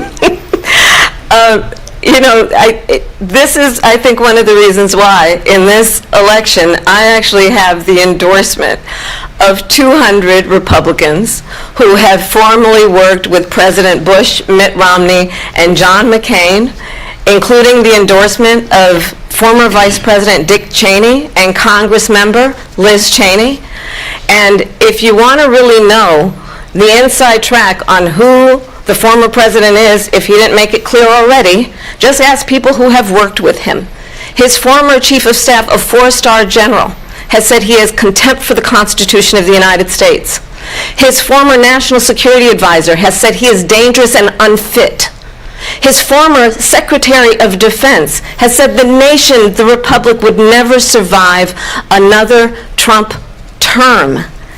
And when we listen to this kind of rhetoric, when the issues that affect the American people are not being addressed, I think the choice is clear in this election. President Trump, I'll give you a quick minute to respond here. Thank you, because when I hear that, see, I'm a different kind of a person. I fired most of those people. Not so graciously. They did bad things or a bad job. I fired them. They never fired one person. They didn't fire anybody having to do with Afghanistan and the Taliban and the 13 people who's were just killed, viciously and violently killed, and I got to know the parents and the family. They didn't fire. They should have fired all those generals, all those top people, because that was one of the most incompetently handled situations anybody has ever seen. So when somebody does a bad job, I fire him. And you take a guy like Esper, he was no good, I fired him, so he writes a book. Another one writes a book, because with me they can write books, with nobody else can they. But they have done such a poor job, and they never fire anybody. Look at the economy, look at the inflation. They didn't fire any of their economists, they have the same people. That's a good way not to have books written about you. But just to finish, I got more votes than any Republican in history by far. In fact, I got more votes than any president, sitting president, in history by far. Let me continue on immigration. It was what you wanted to talk about earlier, so let's get back to your deportation proposal that the Vice President has reacted to as well. President Trump, you called this the largest domestic deportation operation in the history of our country. You say you would use the National Guard. You say if things get out of control, you'd have no problem using the U.S. military. Police, yes. You also said you would use local police. How would you deport 11 million undocumented immigrants? I know you believe that number is much higher. Take us through this. What does this look like? Will authorities be going door to door in this country? Yeah, it is much higher because of them. They allowed criminals, many millions of criminals. They allowed terrorists. They allowed common street criminals. They allowed people to come in, drug dealers, to come into our country, and they're now in the United States and told by their countries like Venezuela, don't ever come back or we're going to kill you. Do you know that crime in Venezuela and crime in countries all over the world is way down? You know why? Because they've taken their criminals off the street and they've given them to her to put into our country. And this will be one of the greatest mistakes in history for them to allow, and I think they probably did it because they think they're going to get votes, but it's not worth it because they're destroying the fabric of our country by what they've done. There's never been anything done like this at all. They've destroyed the fabric of our country. Millions of people let in, and all over the world, crime is down all over the world except here. Crime here is up and through the roof. Despite their fraudulent statements that they made, crime in this country is through the roof. And we have a new form of crime. It's called migrant crime, and it's happening at levels that nobody thought possible. President Trump, as you know, the FBI says overall violent crime is actually coming down in this country. But excuse me, the FBI they were defrauding statements. They didn't include the worst cities. They didn't include the cities with the worst crime. It was a fraud, just like their number of 818,000 jobs that they said they created turned out to be a fraud. President Trump, thank you. I'll let you respond, Vice President Harris. Well, I think this is so rich, coming from someone who has been prosecuted for national security crimes, economic crimes, election interference, has been found liable for sexual assault, and his next big court appearance is in November at his own criminal sentencing. And let's be clear where each person stands on the issue of what is important about respect for the rule of law and respect for law enforcement. The former vice president called for defunding federal law enforcement, 45,000 agents, get this, on the day after he was arraigned on 34 felony counts. So let's talk about what is important in this race. It is important that we move forward, that we turn the page on this same old tired rhetoric and address the needs of the American people, address what we need to do about the housing shortage, which I have a plan for, address what we must do to support our small businesses, address bringing down the price of groceries.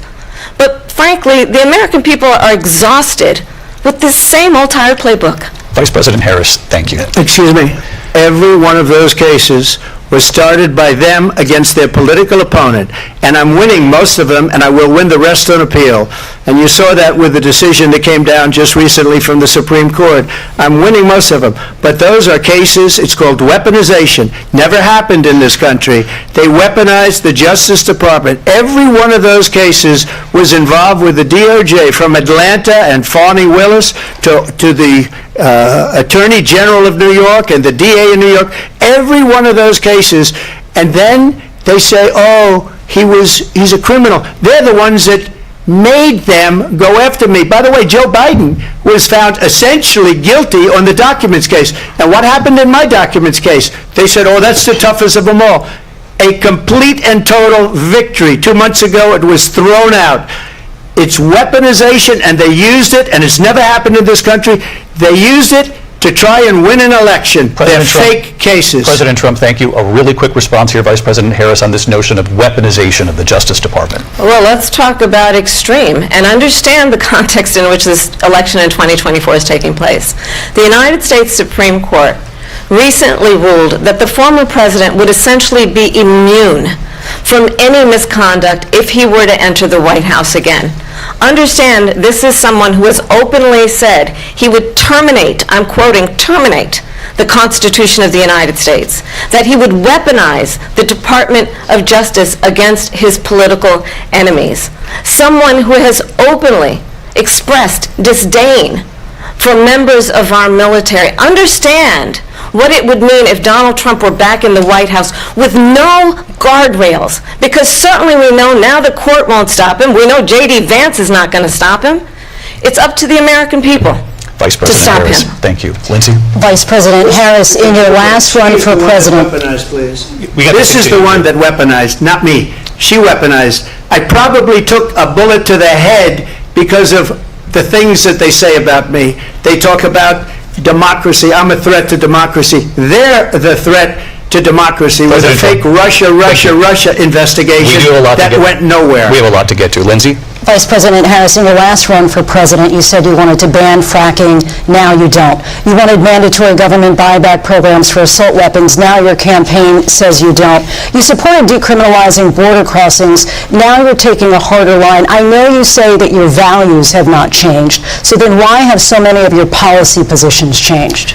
So my values have not changed, and I'm going to discuss every one of the, at least every point that you've made. But in particular, let's talk about fracking, because we're here in Pennsylvania. I made that very clear in 2020. I will not ban fracking. I have not banned fracking as Vice President of the United States, and in fact, I was the tie-breaking vote on the Inflation Reduction Act, which opened new leases for fracking.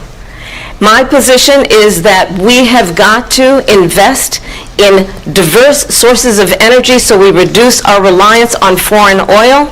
We have had the largest increase in domestic oil production in history because of an approach that recognizes that we cannot over-rely on foreign oil. As it relates to my values, let me tell you, I grew up a middle-class kid raised by a hardworking mother who worked and saved and was able to buy our first home when I was a teenager.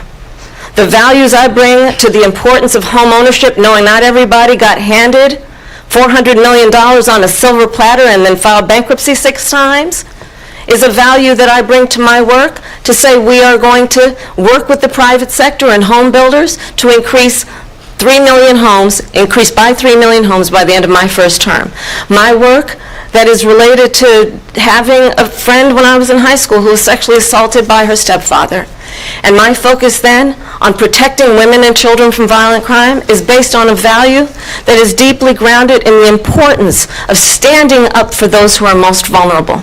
My work that is about protecting Social Security and Medicare is based on long-standing work that I have done, protecting seniors from scams.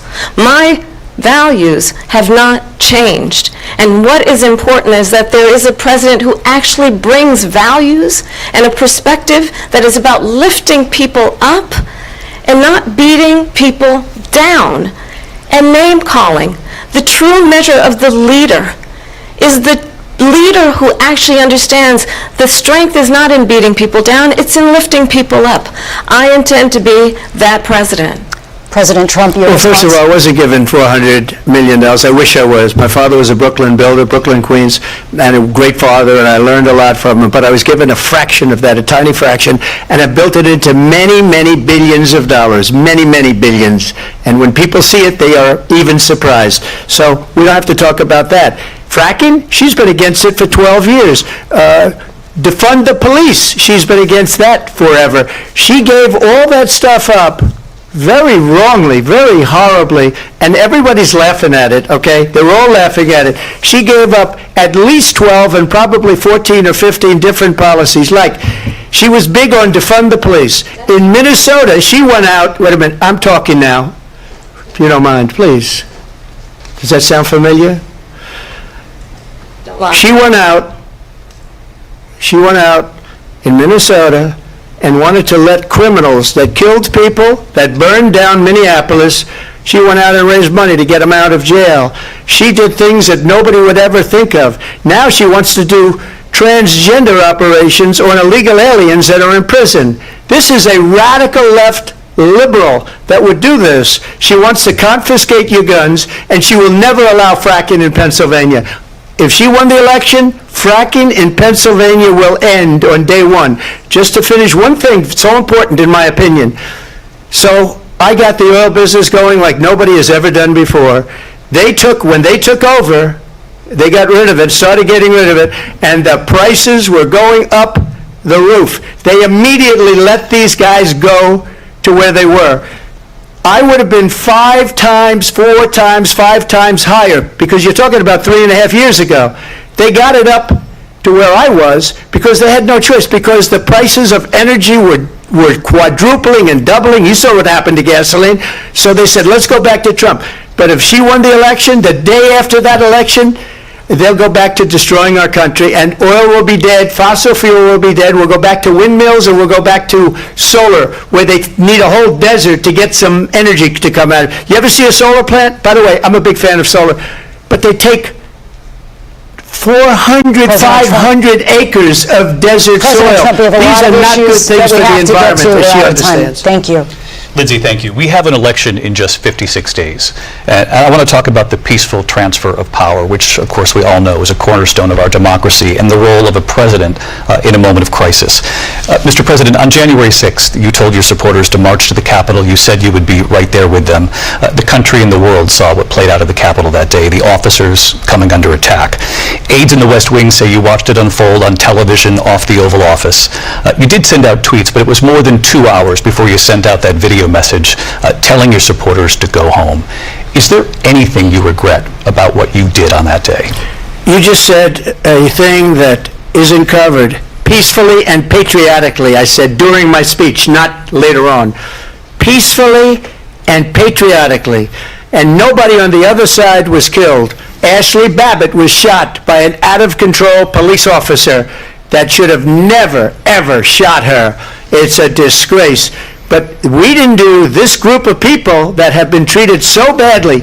I ask, what about all the people that are pouring into our country and killing people that she allowed to pour in? She was the border czar, remember that. She was the border czar. She doesn't want to be called the border czar because she's embarrassed by the border. In fact, she said at the beginning, oh, I'm surprised you're not talking about the border yet. That's because she knows what a bad job they've done.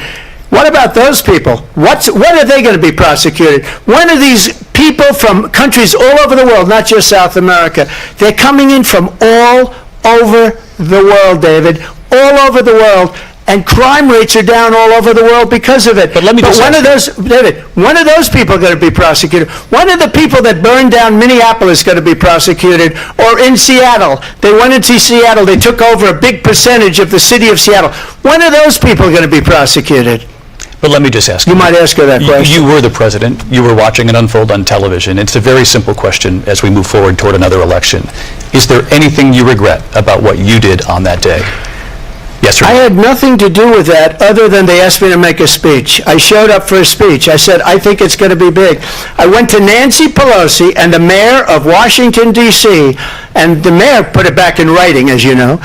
I said, you know, this is going to be a very big rally or whatever you want to call it. And again, it wasn't done by me, it was done by others. I said, I'd like to give you 10,000 National Guard or soldiers. They rejected me. Nancy Pelosi rejected me. It was just 2 weeks ago. Her daughter has a tape of her saying she is fully responsible for what happened. They want to get rid of that tape. It would have never happened if Nancy Pelosi and the mayor of Washington did their jobs. I wasn't responsible for security. Nancy Pelosi was responsible. She didn't do her job. The question was about you as president, not about former Speaker Pelosi, but I do want Vice President Harris to respond here. I was at the Capitol on January 6th. I was the vice president-elect. I was also an acting senator. I was there. And on that day, the President of the United States incited a violent mob to attack our nation's capital, to desecrate our nation's capital. On that day, 140 law enforcement officers were injured, and some died. And understand, the former president has been indicted and impeached for exactly that reason. But this is not an isolated situation. Let's remember Charlottesville, where there was a mob of people carrying tiki torches, spewing anti-Semitic hate. And what did the president then at the time say? There were fine people on each side. Let's remember that when it came to the Proud Boys, a militia, the president said, the former president said, stand back and stand by. So for everyone watching who remembers what January 6th was, I say, we don't have to go back. Let's not go back. We're not going back. It's time to turn the page. And if that was a bridge too far for you, well, there is a place in our campaign for you to stand for country, to stand for our democracy, to stand for rule of law, and to end the chaos, and to end the approach that is about attacking the foundations of our democracy because you don't like the outcome. And be clear on that point. Donald Trump, the candidate, has said in this election there will be a bloodbath if this and the outcome of this election is not to his liking. Let's turn the page on this. Let's not go back. Let's chart a course for the future and not go backwards to the past. Let me just follow up here. It was a different term, and it was a term that related to energy because they have destroyed our energy business. That was where bloodbath was. Also, on Charlottesville, that story has been, as you would say, debunked.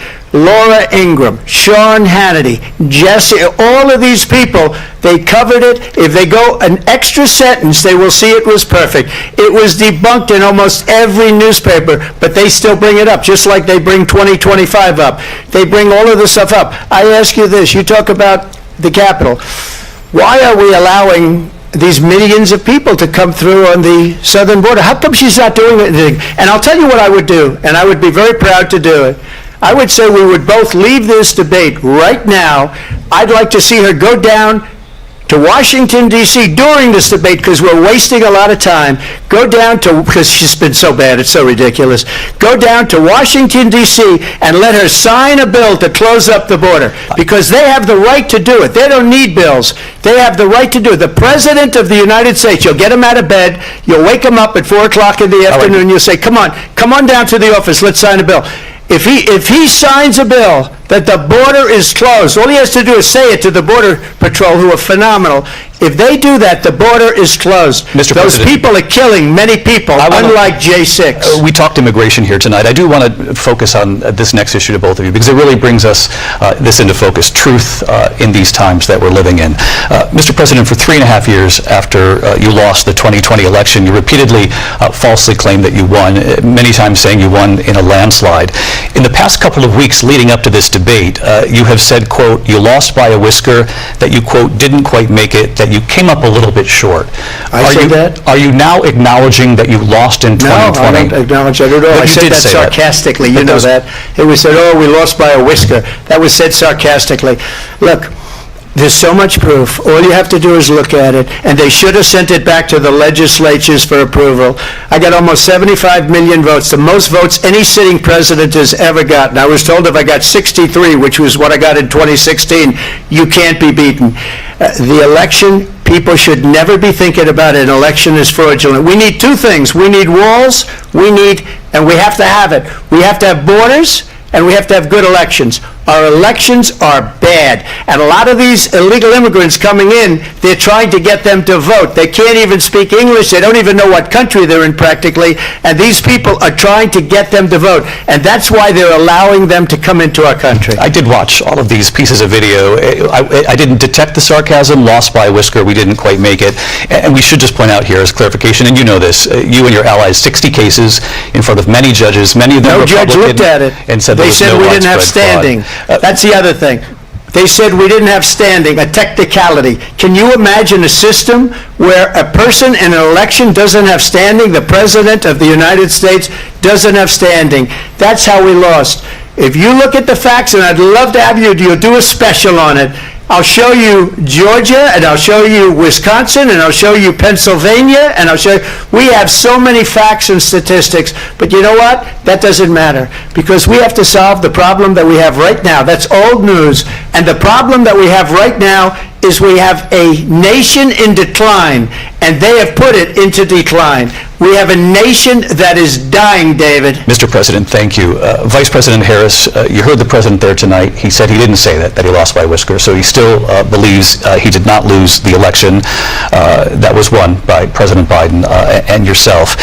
But I do want to ask you about something that's come up in the last couple of days. This was a post from President Trump about this upcoming election just weeks away. He said, when I win, those people who cheated, and then he lists donors, voters, election officials, he says will be prosecuted to the fullest extent of the law, which will include long-term prison sentences. One of your campaign's top lawyers responded saying, we won't let Donald Trump intimidate us, we won't let him suppress the vote. Is that what you believe he's trying to do here? Donald Trump was fired by 81 million people. So let's be clear about that, and clearly he is having a very difficult time processing that. But we cannot afford to have a President of the United States who attempts, as he did in the past, to upend the will of the voters in a free and fair election. And I'm going to tell you that I have traveled the world as Vice President of the United States, and world leaders are laughing at Donald Trump. I have talked with military leaders, some of whom worked with you, and they say you're a disgrace. And when you then talk in this way in a presidential debate and deny what over and over again are court cases you have lost because you did in fact lose that election, it leads one to believe that perhaps we do not have in the candidate to my right the temperament or the ability to not be confused about fact. That's deeply troubling, and the American people deserve better. I'll give you 1 minute to respond, Mr. President. Let me just say about world leaders. Viktor Orban, one of the most respected men, they call him a strong man. He's a tough person, smart. Prime Minister of Hungary. They said, why is the whole world blowing up? 3 years ago it wasn't. Why is it blowing up? He said, because you need Trump back as president. They were afraid of him. China was afraid, and I don't like to use the word afraid, but I'm just quoting him. China was afraid of him. North Korea was afraid of him. Look at what's going on with North Korea, by the way. He said Russia was afraid of him. I ended the Nord Stream 2 pipeline, and Biden put it back on day one, but he ended the XL pipeline. The XL pipeline in our country, he ended that, but he let the Russians build a pipeline going all over Europe and heading into Germany, the biggest pipeline in the world. Look, Viktor Orban said it. He said the most respected, most feared person is Donald Trump. We had no problems when Trump was president, but when this weak, pathetic man that you saw at a debate just a few months ago, that if he weren't in that debate, he'd be running instead of her. She got no votes. He got 14 million votes. What you did, you talk about a threat to democracy. He got 14 million votes, and they threw him out of office. And you know what? I'll give you a little secret. He hates her. He can't stand her. But he got 14 million votes. They threw him out. She got 0 votes. And when she ran, she was the first one to leave because she failed. And now she's running. I don't understand it, but I'm okay with it because your time is I think we're going to do very well. We've got a lot more to get to. Turning now to the Israel-Hamas war and the hostages who are still being held, Americans among them. Vice President Harris, in December you said, quote, Israel has a right to defend itself, but you added, quote, it matters how, saying international humanitarian law must be respected, Israel must do more to protect innocent civilians. You said that 9 months ago. Now an estimated 40,000 Palestinians are dead. Nearly 100 hostages remain. Just last week, Prime Minister Benjamin Netanyahu said there's not a deal in the making. President Biden has not been able to break through the stalemate. How would you do it? Well, let's understand how we got here. On October 7, Hamas, a terrorist organization, slaughtered 1,200 Israelis. Many of them young people who were simply attending a concert. Women were horribly raped. And so absolutely, I said then, I say now, Israel has a right to defend itself. We would. And how it does so matters. Because it is also true, far too many innocent Palestinians have been killed. Children, mothers. What we know is that this war must end. It must end immediately, and the way it will end is we need a ceasefire deal and we need the hostages out. And so we will continue to work around the clock on that. Work around the clock, also understanding that we must chart a course for a two-state solution. And in that solution, there must be security for the Israeli people and Israel, and in equal measure for the Palestinians. But the one thing I will assure you always, I will always give Israel the ability to defend itself, in particular as it relates to Iran, and any threat that Iran and its proxies pose to Israel. But we must have a two-state solution where we can rebuild Gaza, where the Palestinians have security, self-determination, and the dignity they so rightly deserve. President Trump, how would you negotiate with Netanyahu and also Hamas in order to get the hostages out and prevent the killing of more innocent civilians in Gaza? If I were president, it would have never started. If I were president, Russia would have never, ever, I know Putin very well, he would have never, and there was no threat of it either, by the way, for 4 years, have gone into Ukraine and killed millions of people when you add it up, far worse than people understand what's going on over there. But when she mentions about Israel, all of a sudden, she hates Israel. She wouldn't even meet with Netanyahu when he went to Congress to make a very important speech. She refused to be there because she was at a sorority party of hers. She wanted to go to the sorority party. She hates Israel. If she's president, I believe that Israel will not exist within 2 years from now. And I've been pretty good at predictions, and I hope I'm wrong about that one. She hates Israel. At the same time, in her own way, she hates the Arab population because the whole place is going to get blown up. Arabs, Jewish people, Israel will be gone. It would have never happened. Iran was broke under Donald Trump. Now Iran has $300 billion because they took off all the sanctions that I had. Iran had no money for Hamas or Hezbollah or any of the 28 different spheres of terror. And they are spheres of terror, horrible terror. They had no money. It was a big story, and you know it. You covered it very well, actually. They had no money for terror. They were broke. Now they're a rich nation, and now what they're doing is they're spreading that money around. Look at what's happening with the Houthis and Yemen. Look at what's going on in the Middle East. This would have never happened. I will get that settled and fast, and I'll get the war with Ukraine and Russia ended. If I'm president-elect, I'll get it done before even becoming president. Vice President Harris, he says you hate Israel. That's absolutely not true. I have my entire career and life supported Israel and the Israeli people. He knows that. He's trying to, again, divide and distract from the reality, which is it is very well known that Donald Trump is weak and wrong on national security and foreign policy. It is well known that he admires dictators, wants to be a dictator on day one, according to himself. It is well known that he said of Putin that he can do whatever the hell he wants and go into Ukraine. It is well known that he said when Russia went into Ukraine, it was brilliant. It is well known he exchanged love letters with Kim Jong-un. And it is absolutely well known that these dictators and autocrats are rooting for you to be president again because they're so clear. They can manipulate you with flattery and favors. And that is why so many military leaders who you have worked with have told me you are a disgrace. That is why we understand that we have to have a president who is not consistently weak and wrong on national security, including the importance of upholding and respecting in highest regard our military. Vice President Harris, thank you. They're the ones, and she's the one that caused it, that's weak on national security by allowing every nation last month for the year, 168 different countries sending people into our country. Their crime rates are way down. Putin endorsed her last week, said, I hope she wins. And I think he meant it, because what he's gotten away with is absolutely incredible. It wouldn't have happened with me.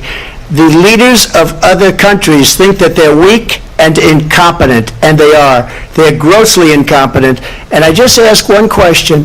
Why does Biden go in and kill the Keystone Pipeline and approve the single biggest deal that Russia's ever made, Nord Stream 2, the biggest pipeline anywhere in the world going to Germany and all over Europe? Because they're weak and they're ineffective. And Biden, by the way, gets paid a lot of money. Thank you. We have a lot of issues to get to. We'll be right back with much more of this historic ABC News presidential debate from the National Constitution Center right here in Philadelphia. Back in a moment.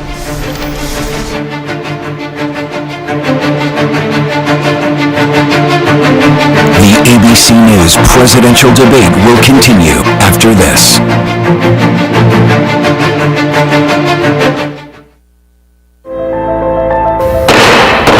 The House will be in order.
Télévision par là, vice-président Kamala Harris et ancien président Donald Trump, là sous 4 Diaspora TV, commentaires et analyses avec Dr. Marc Lafalaise, Philippe Augustin et Zico Julseus. Songez, c'est à partir de 8h p.m. sur 4 Diaspora TV, Haitian American Television on the Move, couvrir Miami-Dade, Broward, Palm Beach, avec toute Treasure Coast là, et vous capable de regarder nous tout online sur 4diaspora.com, YouTube channel 4 Diaspora TV, nous là pour vous, quel que soit côté action hier.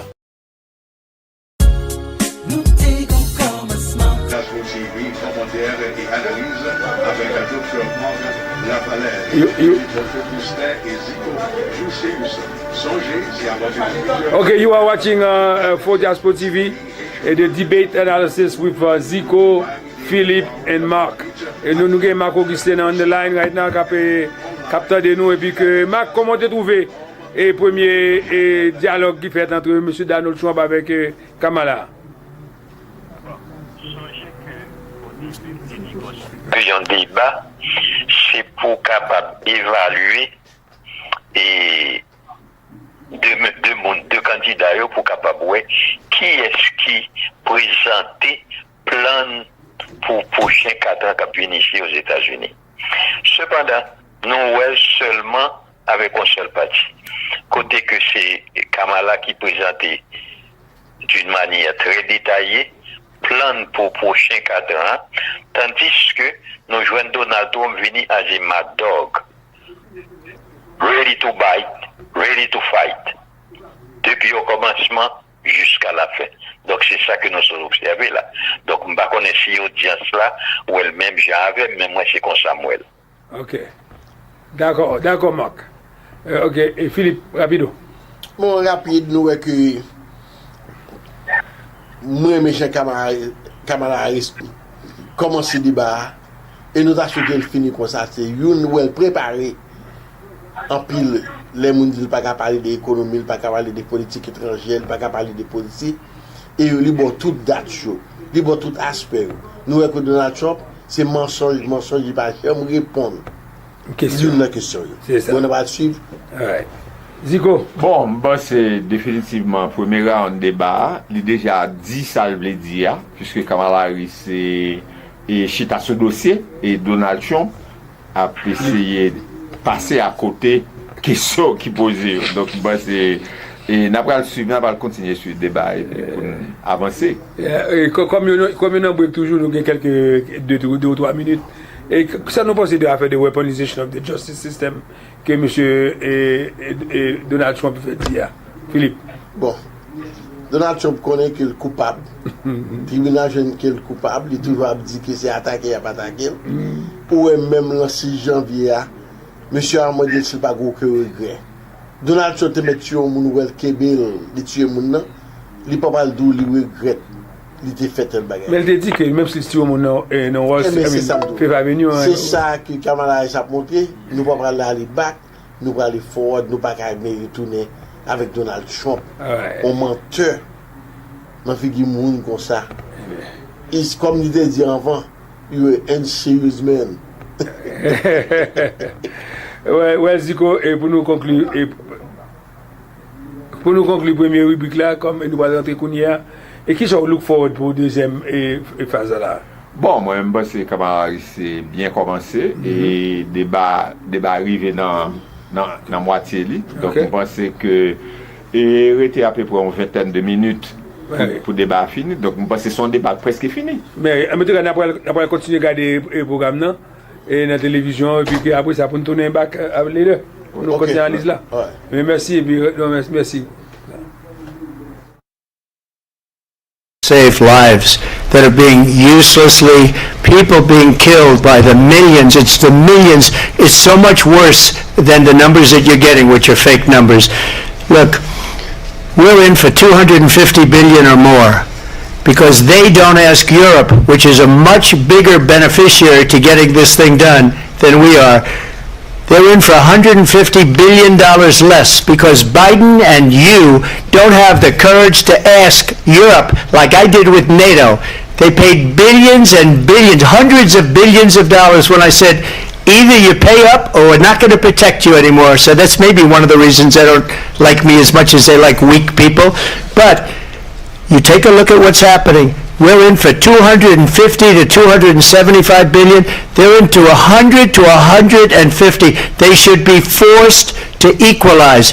With that being said, I want to get the war settled. I know Zelensky very well, and I know Putin very well. I have a good relationship, and they respect your president, okay? They respect me. They don't respect Biden. How would you respect him? Why? For what reason? He hasn't even made a phone call in 2 years to Putin, hasn't spoken to anybody.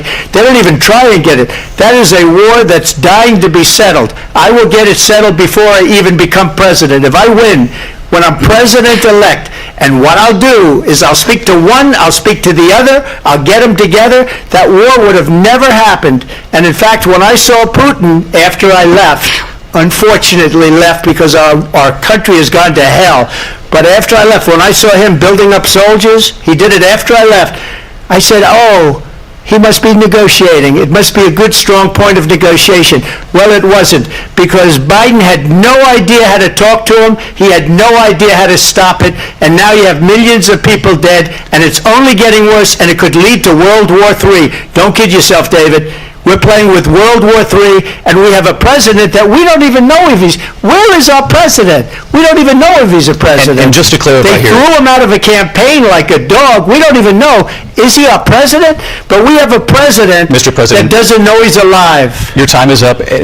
Just to clarify on the question, do you believe it's in the U.S. best interest for Ukraine to win this war, yes or no? I think it's the U.S. best interest to get this war finished and just get it done. All right. Negotiate a deal, because we have to stop all of these human lives from being destroyed. I want to take this to Vice President Harris. I want to get your thoughts on support for Ukraine in this moment, but also, as Commander-in-Chief, if elected, how would you deal with Vladimir Putin, and would it be any different from what we're seeing from President Biden? Well, first of all, it's important to remind the former president you're not running against Joe Biden, you're running against me. I believe the reason that Donald Trump says that this war would be over within 24 hours is because he would just give it up. And that's not who we are as Americans. Let's understand what happened here. I actually met with Zelensky a few days before Russia invaded, tried through force to change territorial boundaries, to define one of the most important international rules and norms, which is the importance of sovereignty and territorial integrity. And I met with President Zelensky. I shared with him American intelligence about how he could defend himself. Days later, I went to NATO's eastern flank, to Poland and Romania. And through the work that I and others did, we brought 50 countries together to support Ukraine in its righteous defense. And because of our support, because of the air defense, the ammunition, the artillery, the javelins, the Abrams tanks that we have provided, Ukraine stands as an independent and free country. If Donald Trump were president, Putin would be sitting in Kyiv right now. And understand what that would mean, because Putin's agenda is not just about Ukraine.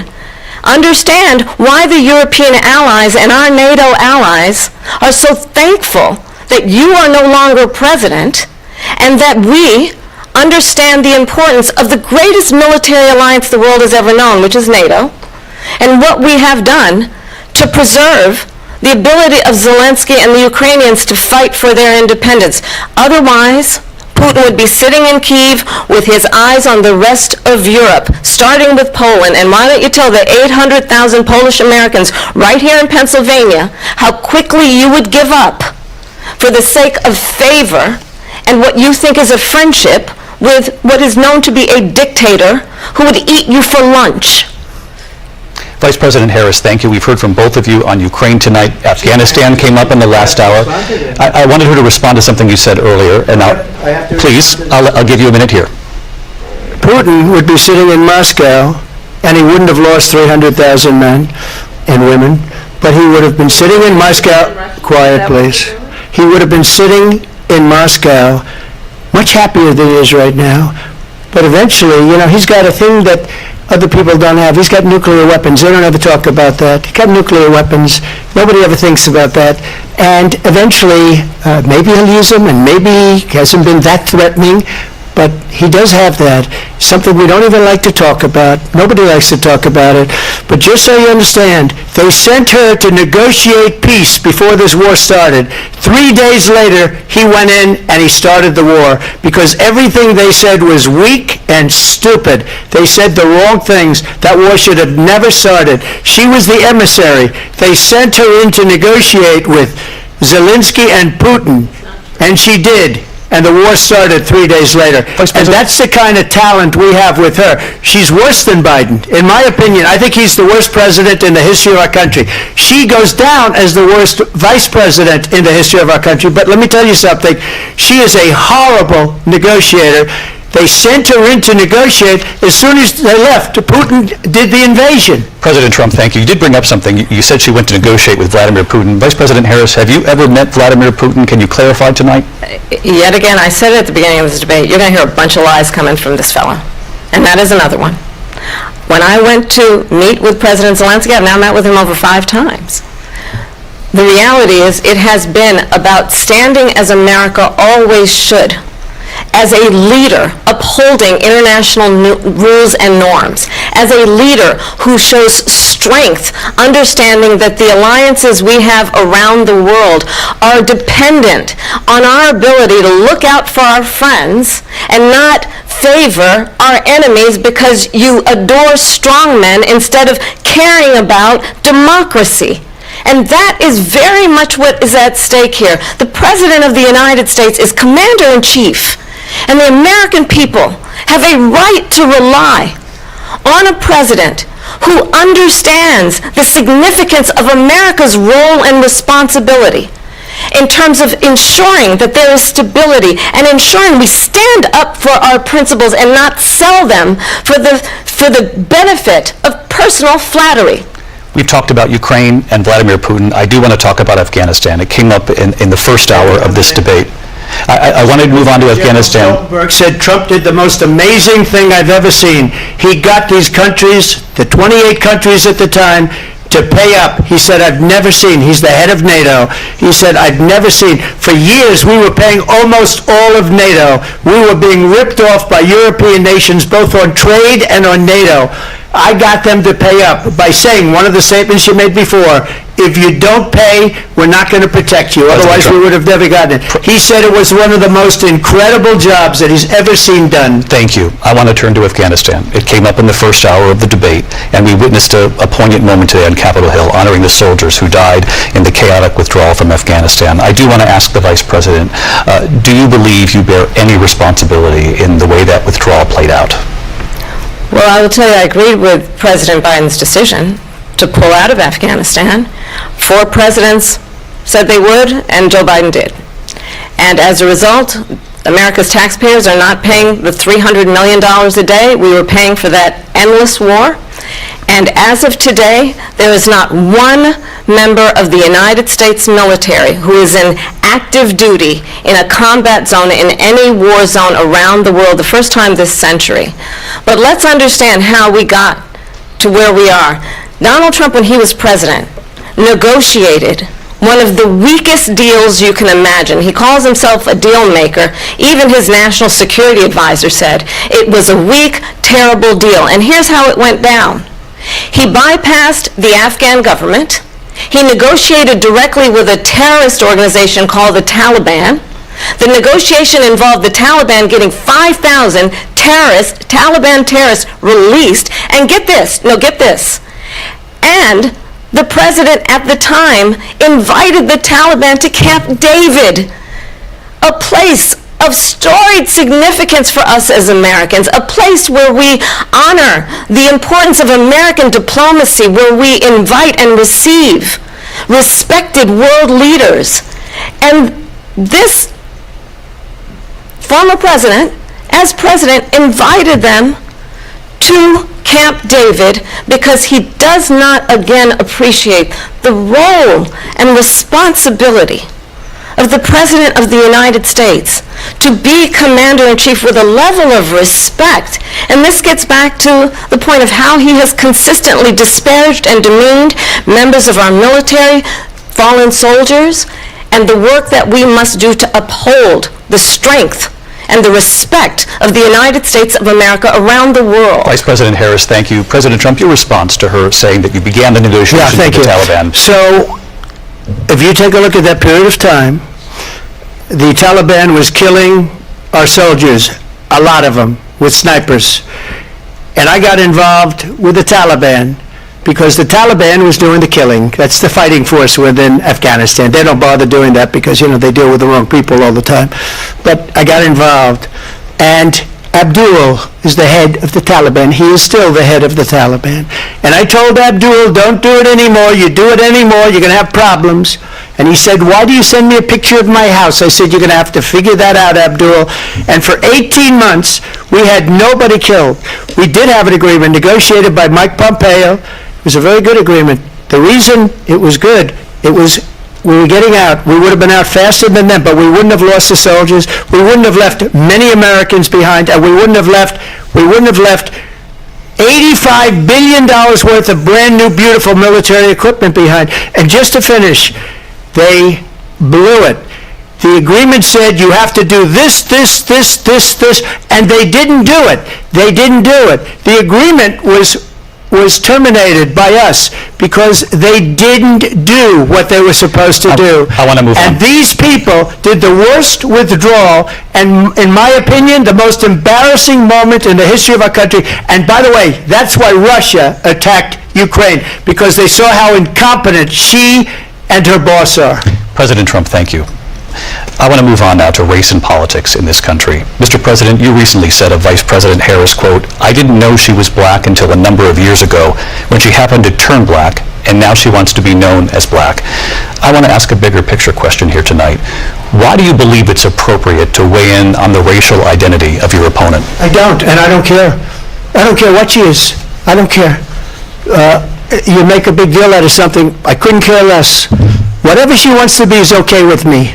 But those were your words. So I don't know. I mean, all I can say is I read where she was not black, that she put out, and I'll say that. And then I read that she was black, and that's okay. Either one was okay with me. That's up to her. That's up to her. Vice President Harris, your thoughts on this? I think it's, honestly, I think it's a tragedy that we have someone who wants to be president who has consistently, over the course of his career, attempted to use race to divide the American people. You know, I do believe that the vast majority of us know that we have so much more in common than what separates us, and we don't want this kind of approach that is just constantly trying to divide us, and especially by race. And let's remember how Donald Trump started. He was he owned buildings, and he was investigated because he refused to rent property to black families. Let's remember, this is the same individual who took out a full-page ad in the New York Times calling for the execution of 5 young black and Latino boys who were innocent, the Central Park 5. Took out a full-page ad calling for their execution. This is the same individual who spread birther lies about the first black president of the United States. And I think the American people want better than that, want better than this, want someone who understands, as I do, I travel our country. We see in each other a friend. We see in each other a neighbor. We don't want a leader who is constantly trying to have Americans point their fingers at each other. I meet with people all the time who tell me, can we please just have discourse about how we're going to invest in the aspirations and the ambitions and the dreams of the American people? Knowing that regardless of people's color or the language their grandmother speaks, we all have the same dreams and aspirations and want a president who invests in those, not in hate and division. Vice President Harris, thank you. Lindsay? President Trump, this is now your 3rd time. This is the most divisive presidency in the history of our country. There's never been anything like it. They're destroying our country, and they come up with things like what she just said. going back many, many years, when a lot of people, including Mayor Bloomberg, agreed with me on the Central Park Five, they admitted, they said, they pled guilty. And I said, well, if they pled guilty, they badly hurt a person, killed a person ultimately. And if they pled guilty, then they pled, we're not guilty.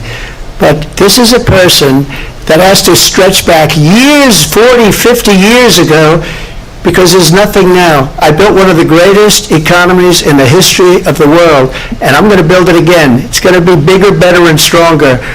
But they're destroying our economy. They have no idea what a good economy is.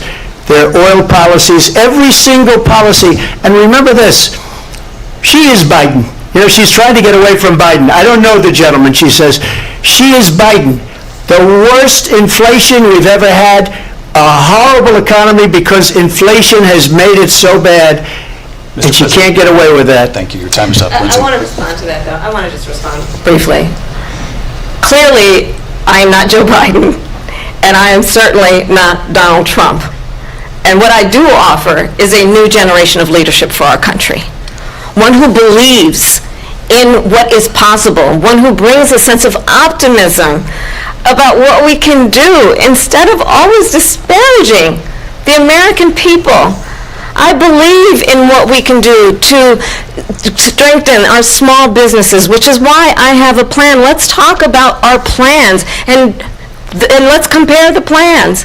I have a plan to give startup businesses $50,000 tax deduction, to pursue their ambitions, their innovation, their ideas, their hard work. I have a plan, $6,000 for young families for the first year of your child's life, to help you in that most critical stage of your child's development. I have a plan that is about allowing people to be able to pursue what has been fleeting in terms of the American dream by offering a help with down payment of $25,000 down payment assistance for first-time home buyers. That's the kind of conversation, I believe, David, that people really want tonight, as opposed to a conversation that is constantly about belittling and name-calling. Let's turn the page Vice President and move Harris, forward. thank you. Let's turn to policy. Let's turn to We have to policy. move on. President Trump. Let's turn to policy, She please. has a plan to defund the police. She has a plan to confiscate everybody's gun. President Trump, She we has do a have to plan move to on to not other allow issues. fracking in Pennsylvania or anywhere else. Okay. That's what her plan is until just recently. I just need to, President Trump, no, the former president has said I'm something sorry. twice that I need to respond No, to. I'm sorry, we're going to move on, Vice One President time Harris. to what he has President said Trump, this is multiple now your times. third time running for president. You have long vowed to repeal and replace the Affordable Care Act, also known as Obamacare. You have failed to accomplish that. You now say you're going to keep Obamacare, quote, unless we can do something much better. Correct. Last month you said, quote, we're working on it. So tonight, 9 years after you first started running, do you have a plan, and can you tell us what it is? Obamacare was lousy health care, always was. It's not very good today. And what I said, that if we come up with something, and we are working on things, we're going to do it and we're going to replace it. But remember this, I inherited Obamacare because Democrats wouldn't change it. They wouldn't vote for it. They were unanimous. They wouldn't vote to change it. If they would have done that, we would have had a much better plan than Obamacare. But the Democrats came up, they wouldn't vote for it. I had a choice to make when I was president. Do I save it and make it as good as it can be, never going to be great, or do I let it rot? And I felt I had an obligation, even though politically it would have been good to just let it rot and let it go away. I decided, and I told my people, the top people, and they're very good people. I have a lot of good people in that administration. We read about the bad ones. We had some real bad ones too, and so do they. They have really bad ones. The difference is they don't get rid of them. But let me just explain. I had a choice to make. Do I save it and make it as good as it can be, or do I let it rot? And I saved it. I did the right thing.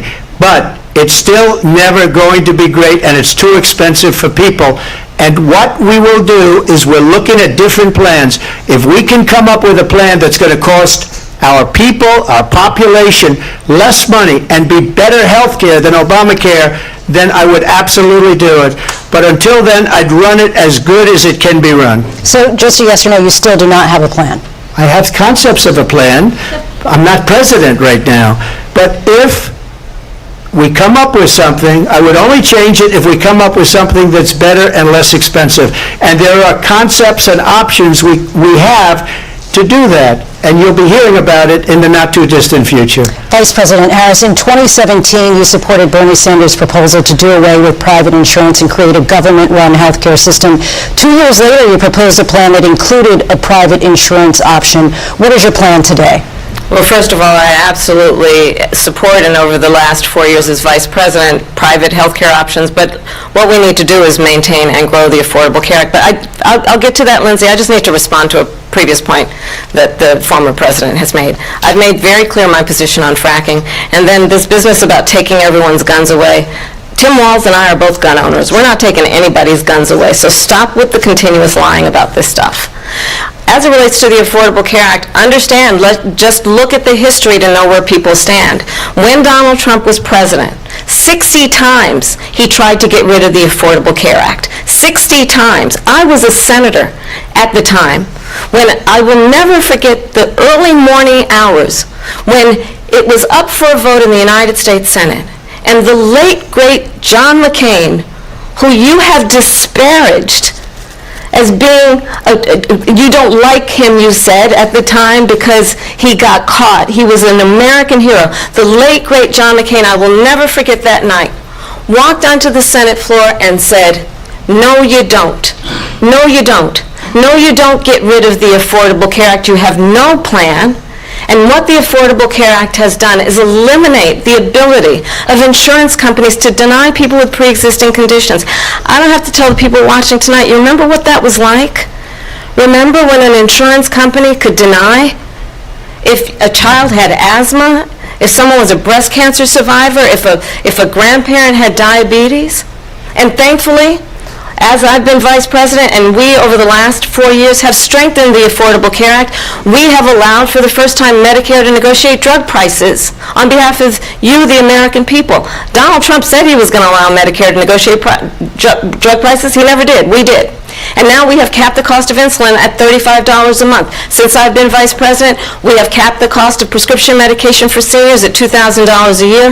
And when I am President, we will do that for all people, understanding that the value I bring to this is that access to health care should be a right and not just a privilege of those who can afford it.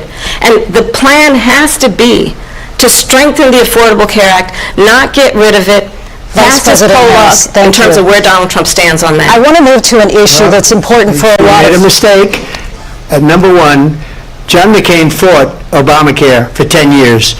But it wasn't only him. It was all of the Democrats that kept it going. And you know what? We can do much better than Obamacare. Much less money. But she won't improve private insurance for people, private medical insurance.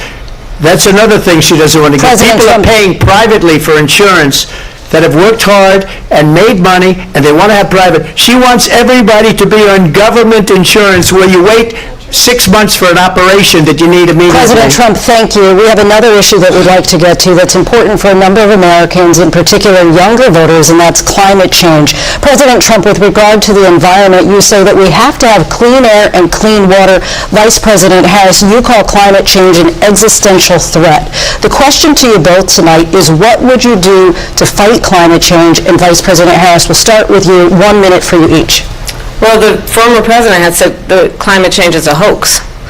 And what we know is that it is very real. You ask anyone who lives in a state who has experienced these extreme weather occurrences, who now is either being denied home insurance or it's being jacked up. You ask anybody who has been the victim of what that means in terms of losing their home, having nowhere to go. We know that we can actually deal with this issue. The young people of America care deeply about this issue.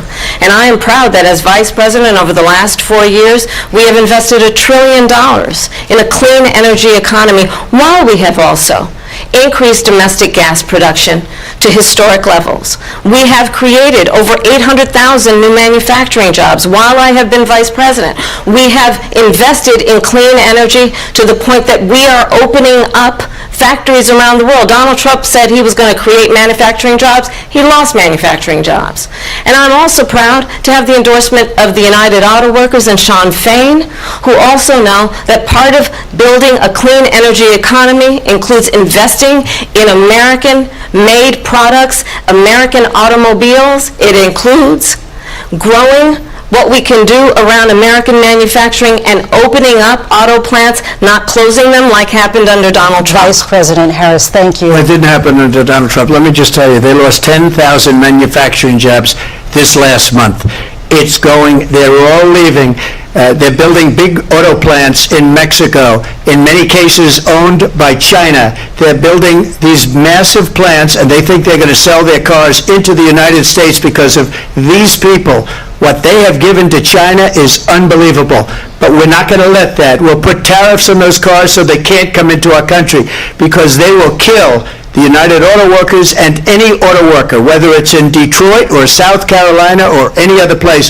What they've done to business and manufacturing in this country is horrible. We have nothing because they refuse. You know, Biden doesn't go after people because supposedly China paid him millions of dollars. He's afraid to do it. Between him and his son, they get all this money from Ukraine. They get all this money from all of these different countries. And then you wonder, why is he so loyal to this one, that one, Ukraine, China? Why is he? Why did he get $3.5 million from the mayor of Moscow's wife? Why did she pay him $3.5 million? This is a crooked administration, and they're selling our country down the tubes. President Trump, thank you. Thank you. We'll be right back with closing statements from both of our candidates. An historic night, this ABC News presidential debate from Philadelphia. Back in a moment.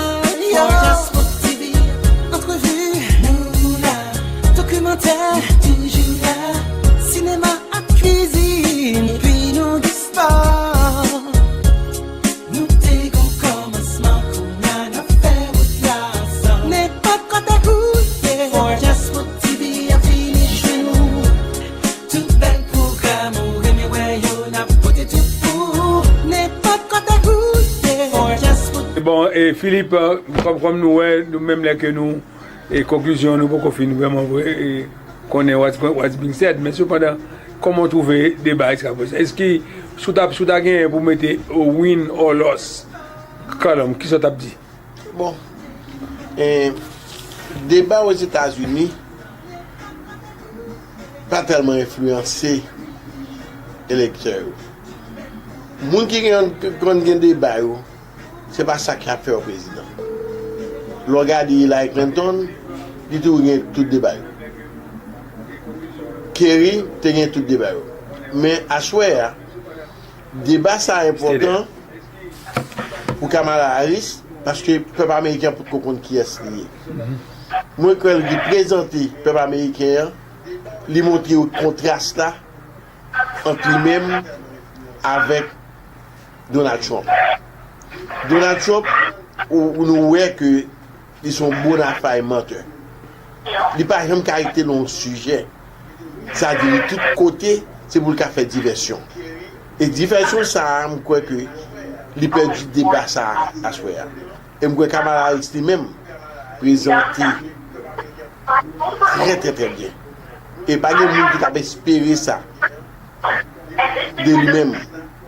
Parce que pas oublier que le dernier débat qu'il fait, c'est dans la primaire là.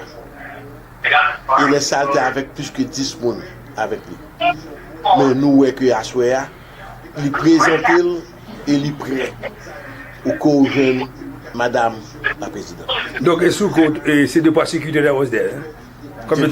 She was going to prosecute the case. Did she prosecute the case? Non seulement prosécuter, il montre qu'il y a un respect pour Donald Trump, il pas descendre à joindre ni, et il montre que nous pas retourner derrière, nous pas aller de l'avant. Il montre combien Donald Trump lui-même a divisé le pays à par race. Il a parlé pour Magayo.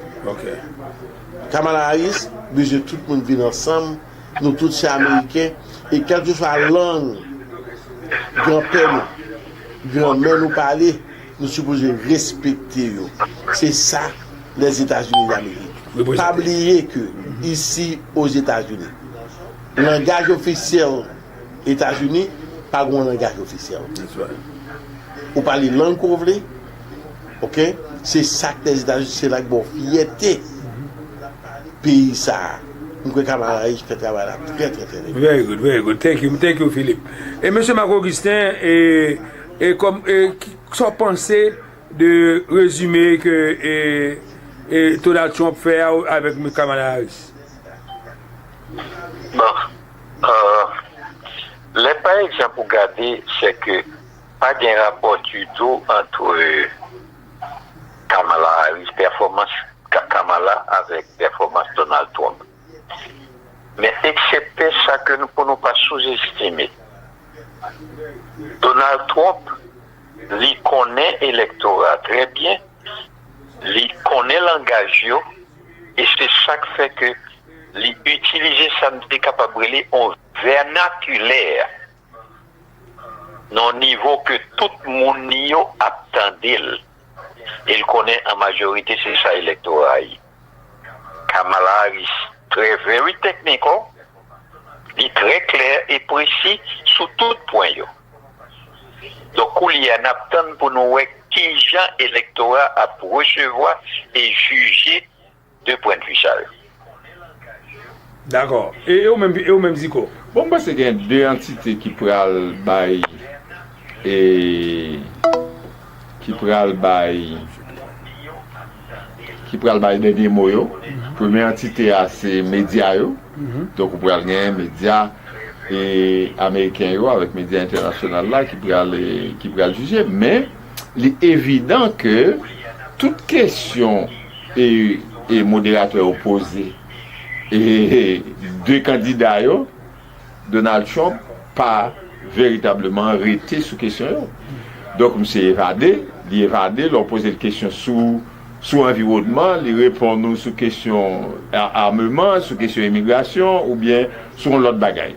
Donc, moi, je pense que c'est clair, vous pouvez rejoindre tous les médias, vous pouvez dire exactement qui ça va là. Donc, moi-même, je pense que Kamala Harris traité dans dimension un débat présidentiel et qui exposait tout ça qu'il gagne pour l'exposer en termes de dossier. Donc, Donald Trump pas parlé de presque rien là. Et Philippe, est-ce que vous pensez qu'à l'âge de 78 ans, que Donald Trump était très animé ou bien physiquement, il était très énergétique pour dire qu'on est là comme ça? Parce que bien des fois, nous-mêmes, nous avons regardé des nuances, nous avons regardé le contenu de ça qu'il dit, mais que nous, tandis que les gens, c'est style, regardez. Vous pensez que style, monsieur, à cause que l'électorat et cause ça? Bon, on va me dire que Aswea, il est bien présenté. En ce sens, il connaît que il parle font freedoms, including the right of a woman to make decisions about her own body and not have her government tell her what to do. I'll tell you, I started my career as a prosecutor. I was a DA, I was an attorney general, a United States senator, and now vice president. I've only had one client, the people. And I'll tell you, as a prosecutor, I never asked a victim or a witness, are you a Republican or a Democrat? The only thing I ever asked them, are you okay? And that's the kind of president we need right now. Someone who cares about you and is not putting themselves first. I intend to be a president for all Americans and focus on what we can do over the next 10 and 20 years to build back up our country by investing right now in you, the American people.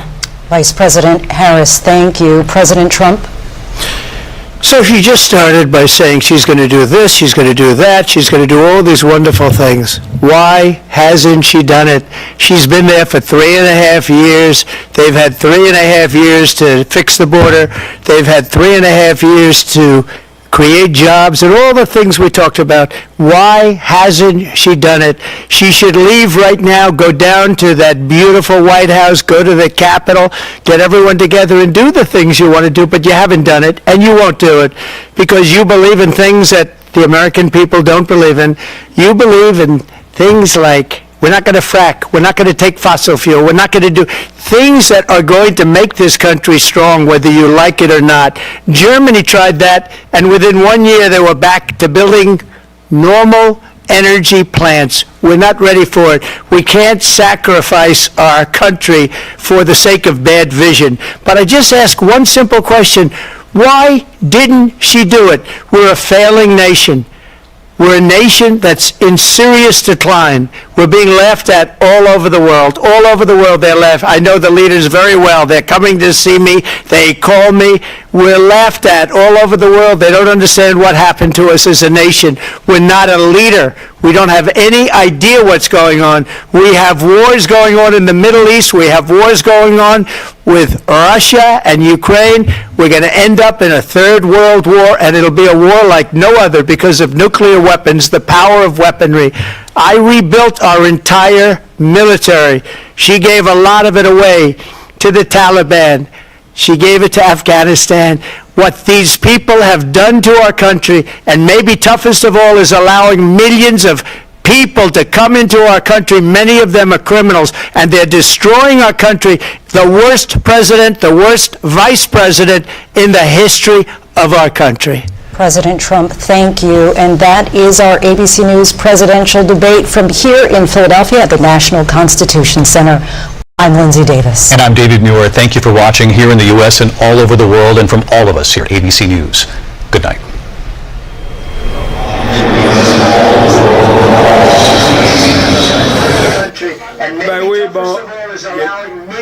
Bon, comme nous voyons que conclusion Trump là, m'pas comprendre.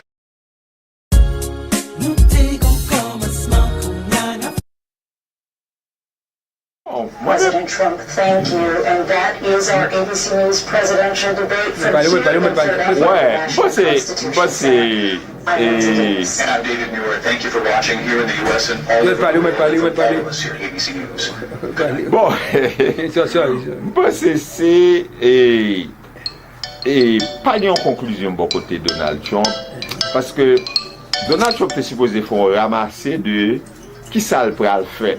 En fin de compte, mais ça que me présenter par peuple américain, donc en tant que candidat, en tant qu'aspirant pour venir président des États-Unis, Kamala Harris fait, il était dans limite ça que il vient pour le faire, donc c'est le président des États-Unis.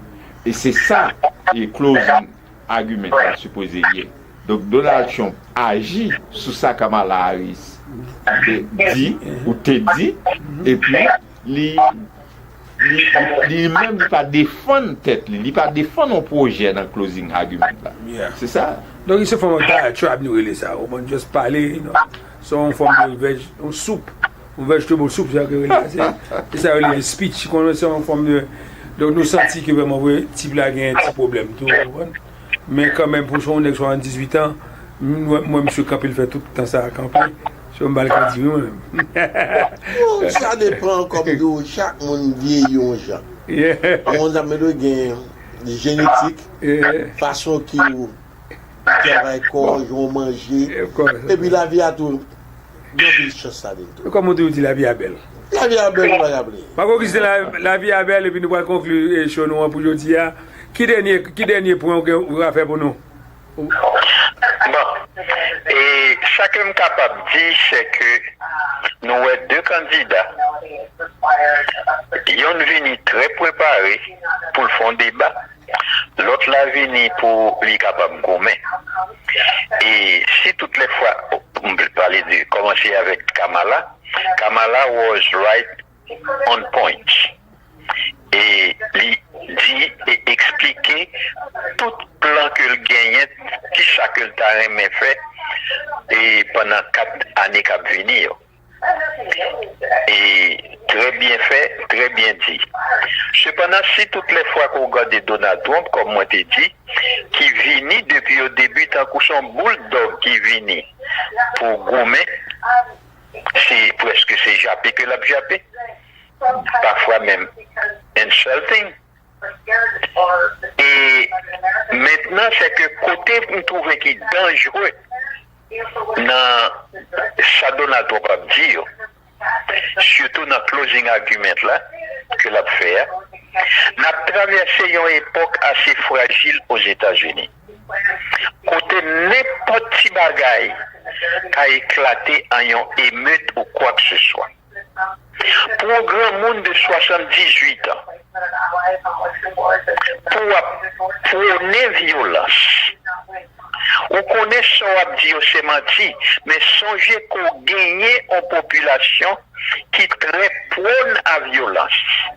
Que à partir de mon sac ou abdi, on peut trouver de lever demain matin et pour essayer de tirer les gens dans la rue parce que c'est ancien, c'est immigrant courrier, c'est eux qui viennent craser le pays, etc., etc., etc. C'est ça qui est dangereux dans le langage de Donald Trump. Peut-être que mon pas aspect ça, mais moi que c'est très dangereux. L'époque que n'a traversé là, n'importe qui bagaille qui a débouché sur un canage ici. Merci Marc. Et monsieur Philippe, vous connaissez toujours une rubrique internationale là pour nous. Et pour nous capter de nous, pour capable de tirer ramasser sur argument et qui monsieur pas argument mais plutôt discussion qui gagne sur l'affaire Ukraine avec approche Kamala Harris à Ukraine ou approche Donald Trump là. Et qui sont pensés de tous deux monde ça quand il s'agit de sujets internationaux Ukraine m'badi Gaza non même du Ukraine relation ukrainienne est-ce que Donald Trump vraiment veut gagner capacité pour le mettre fin dans guerre là s'il t'a élu vraiment vrai. Bon, comme président des États-Unis, capacité que le cap gagne, il va bailler Ukraine comme beaucoup. C'est-à-dire ça t'a fait affaire Vladimir Poutine. Okay. D'ailleurs, nous voyons que le Congrès était pendant 6-7 mois. Il n'y a pas Ukraine comme nous avons la difficulté que nous avons. Ça, Donald Trump, pas comprendre. Il pensait que l'Elchit a parlé avec Vladimir Poutine. L'Elchit a parlé à Zelensky. Zelensky parle à Vladimir Poutine. 4 provinciaux, plus la Crimée. Et puis, Ukraine n'a pas de droit pour entrer dans l'Union européenne. Ukraine n'a pas de droit pour entrer dans l'OTAN.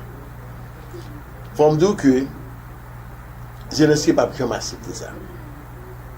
Ça n'a pas gagné à sortir de ça. Avec Kamala Harris, nous voyons qu'il a toujours supporté l'Ukraine contre Vladimir Poutine. Et vers 2025, au cas où il y a une solution dans la guerre là. La guerre vient pour une autre phase. Et une autre phase qui est très intéressante. Regardez hier soir, nous voyons que l'Ukraine a attaqué Moscou. Yes. Et la première fois où un Russe de 46 ans mourit et plusieurs autres Russes blessés. Ça, Zelensky a fait, l'a montré aux Russes qu'ils ne peuvent pas vivre en paix. Il faut garantir la caillou. Et si vous regardez à ce Anthony Blinken, dans la conversation qu'il gagne, vous connaissez les États-Unis, c'est lui qui a fait vert pour que les armes américaines attaquent la Russie. C'est-à-dire, pour attaquer la Russie, c'est pour parler derrière civiliens, puis aller derrière militaires. Côté que les Russes ont été là, ils utilisent bombes de glide pour le bombarder, pour le terroriser l'Ukraine parce que c'est habitants qui l'ont capturé. C'est infrastructure énergétique qui connaît que ils ne peuvent pas supporter l'hiver là. Eh bien, nous, en demain, ou bien dans la semaine, États-Unis bay feu vert pour que l'Ukraine doit attaquer la Russie. Mais qu'elle n'a pas l'expérience plus celui-là. Ça fait le faire. Ça fait le faire. L'Iran lui-même baille la Russie un paquet de missiles pour attaquer l'Ukraine. Puisque l'Iran a baille missiles, il veut utiliser missiles Iran pour attaquer l'Ukraine, changer égal que vous voulez faire. Et le premier pays qui m'a dit pour faire, c'est la Hollande. Merci Philippe, merci Zico. Donc, on a, comme vendredi, si Dieu veut, on a pas ramasser vendredi, ou après vendredi, dans le morning show. So marine game. Okay, then d'accord. You've been watching the program en dedans politique. Exactement. And the morning show, because demain matin, nous disons tout le monde qui perdu, qui pas regarder le programme, non, demain matin, nous turn on the morning show at 8 a.m. and then you have a chance to rehash, to listen to Philip, Zico, Marc Augustin, et your host, Monsieur Marc Lapalaise, et c'est un plaisir comme de gagner. Merci beaucoup. Okay. And then, pas oublier tout programme, ça, je nous Samuel Ketelski, 954-995-3805. Et nous remercions tout le monde qui est dans Nouvelle Lumière, WZOP Bois-Haute, WOTS, WNTO, Radio Delta, Long Island, New York, Fort Positive, Miami, Bois-Haute, Palm Beach, Port St. Lucie. Merci, au revoir et vendredi si Dieu veut. Yes. Merci.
Moi, c'est Alain Daphnis dans le département marketing L'Ange Bleu Funeral and Cremation. Dans L'Ange Bleu Funeral and Cremation, nous croyons funérailles bien préparées, nous renommons, nous existons pour offrir service funérailles à crémation pour familles pendant qu'ils ont la peine et nous aider à célébrer la vie. Prends le numéro ça, 561 506 07 05. Service nous consistait de enterrement à enterrement immédiat, incinération directe, incinération immédiate, transportation internationale, enterrement privé pour famille ou bien incinération privée. Quel que soit côté dans Palm Beach là, vous mettrez les 561 506 07 05, c'est 561 506 07 05. L'Ange Bleu Funeral and Cremation situé dans 2401 North Hawaii Road au Popka, Florida 32 708 et nous affiliés à Claude Funeral Home qui est dans la zone côté Koye là. Songez, relez-nous dans 561 506 07 05 ou qu'à visiter nous tous sur le site internet nous pour plus d'informations l'angebleufuneralservices.com.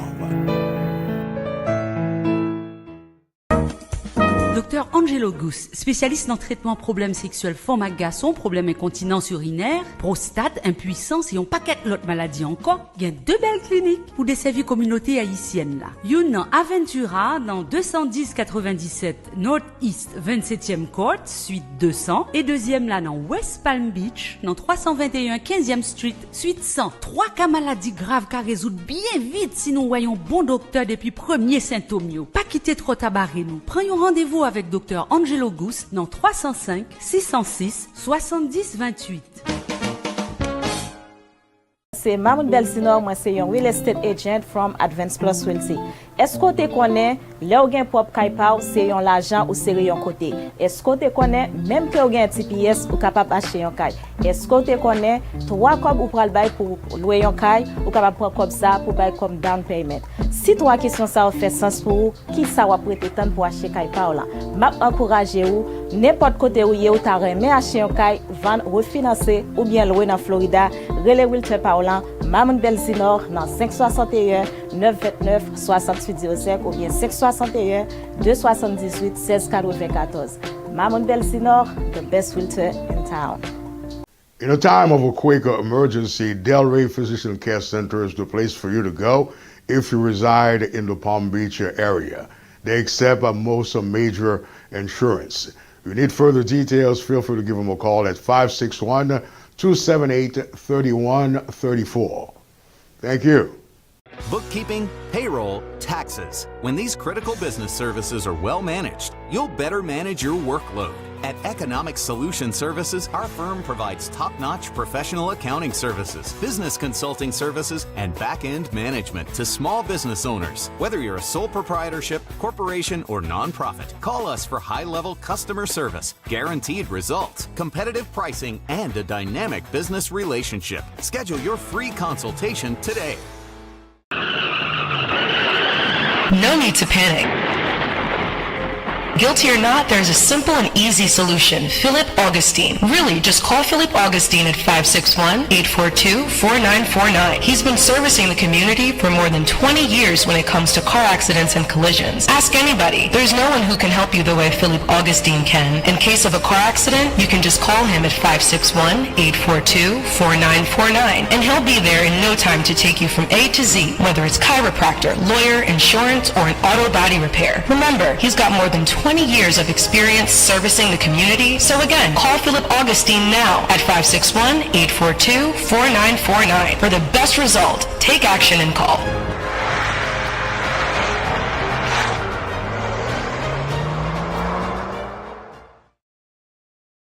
Si vous cherchez, il faut trouver. What do you need? Bosné, c'est un mécanicien chargé à expérience qu'on va vendre dans Total Care and Tires. C'est moi, Alain Daflis qui dit ça. Quel que soit ma machine, ou un problème moteur, transmission, alternateur, problème électrique, ou voulez faire un tune-up complet, ou mettre les Bosné dans 561 329 19 50. Si vous prenez pas dans la rue, ou besoin de choc, ou fermez clé en deux de machine, relais Bosné, ou bien aller dans Total Care and Tires, qui est localisé dans 1224 Winfield Street, dans Lake Worth Beach. Relais Bosné, dans 561 329 19 50. Shop la ouvri lundi à samedi excepté dimanche. Songez, relais Bosné rapide et la PDO. Ou mettre les Bosné dans 561 329 19 50. 561 329 19 50.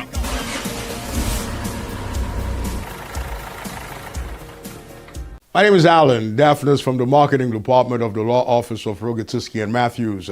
If you're ever in need of a good property damage attorney, you're looking for an adjuster with experience, call the law office of Rogatisky and Matthews at 954-995-3805.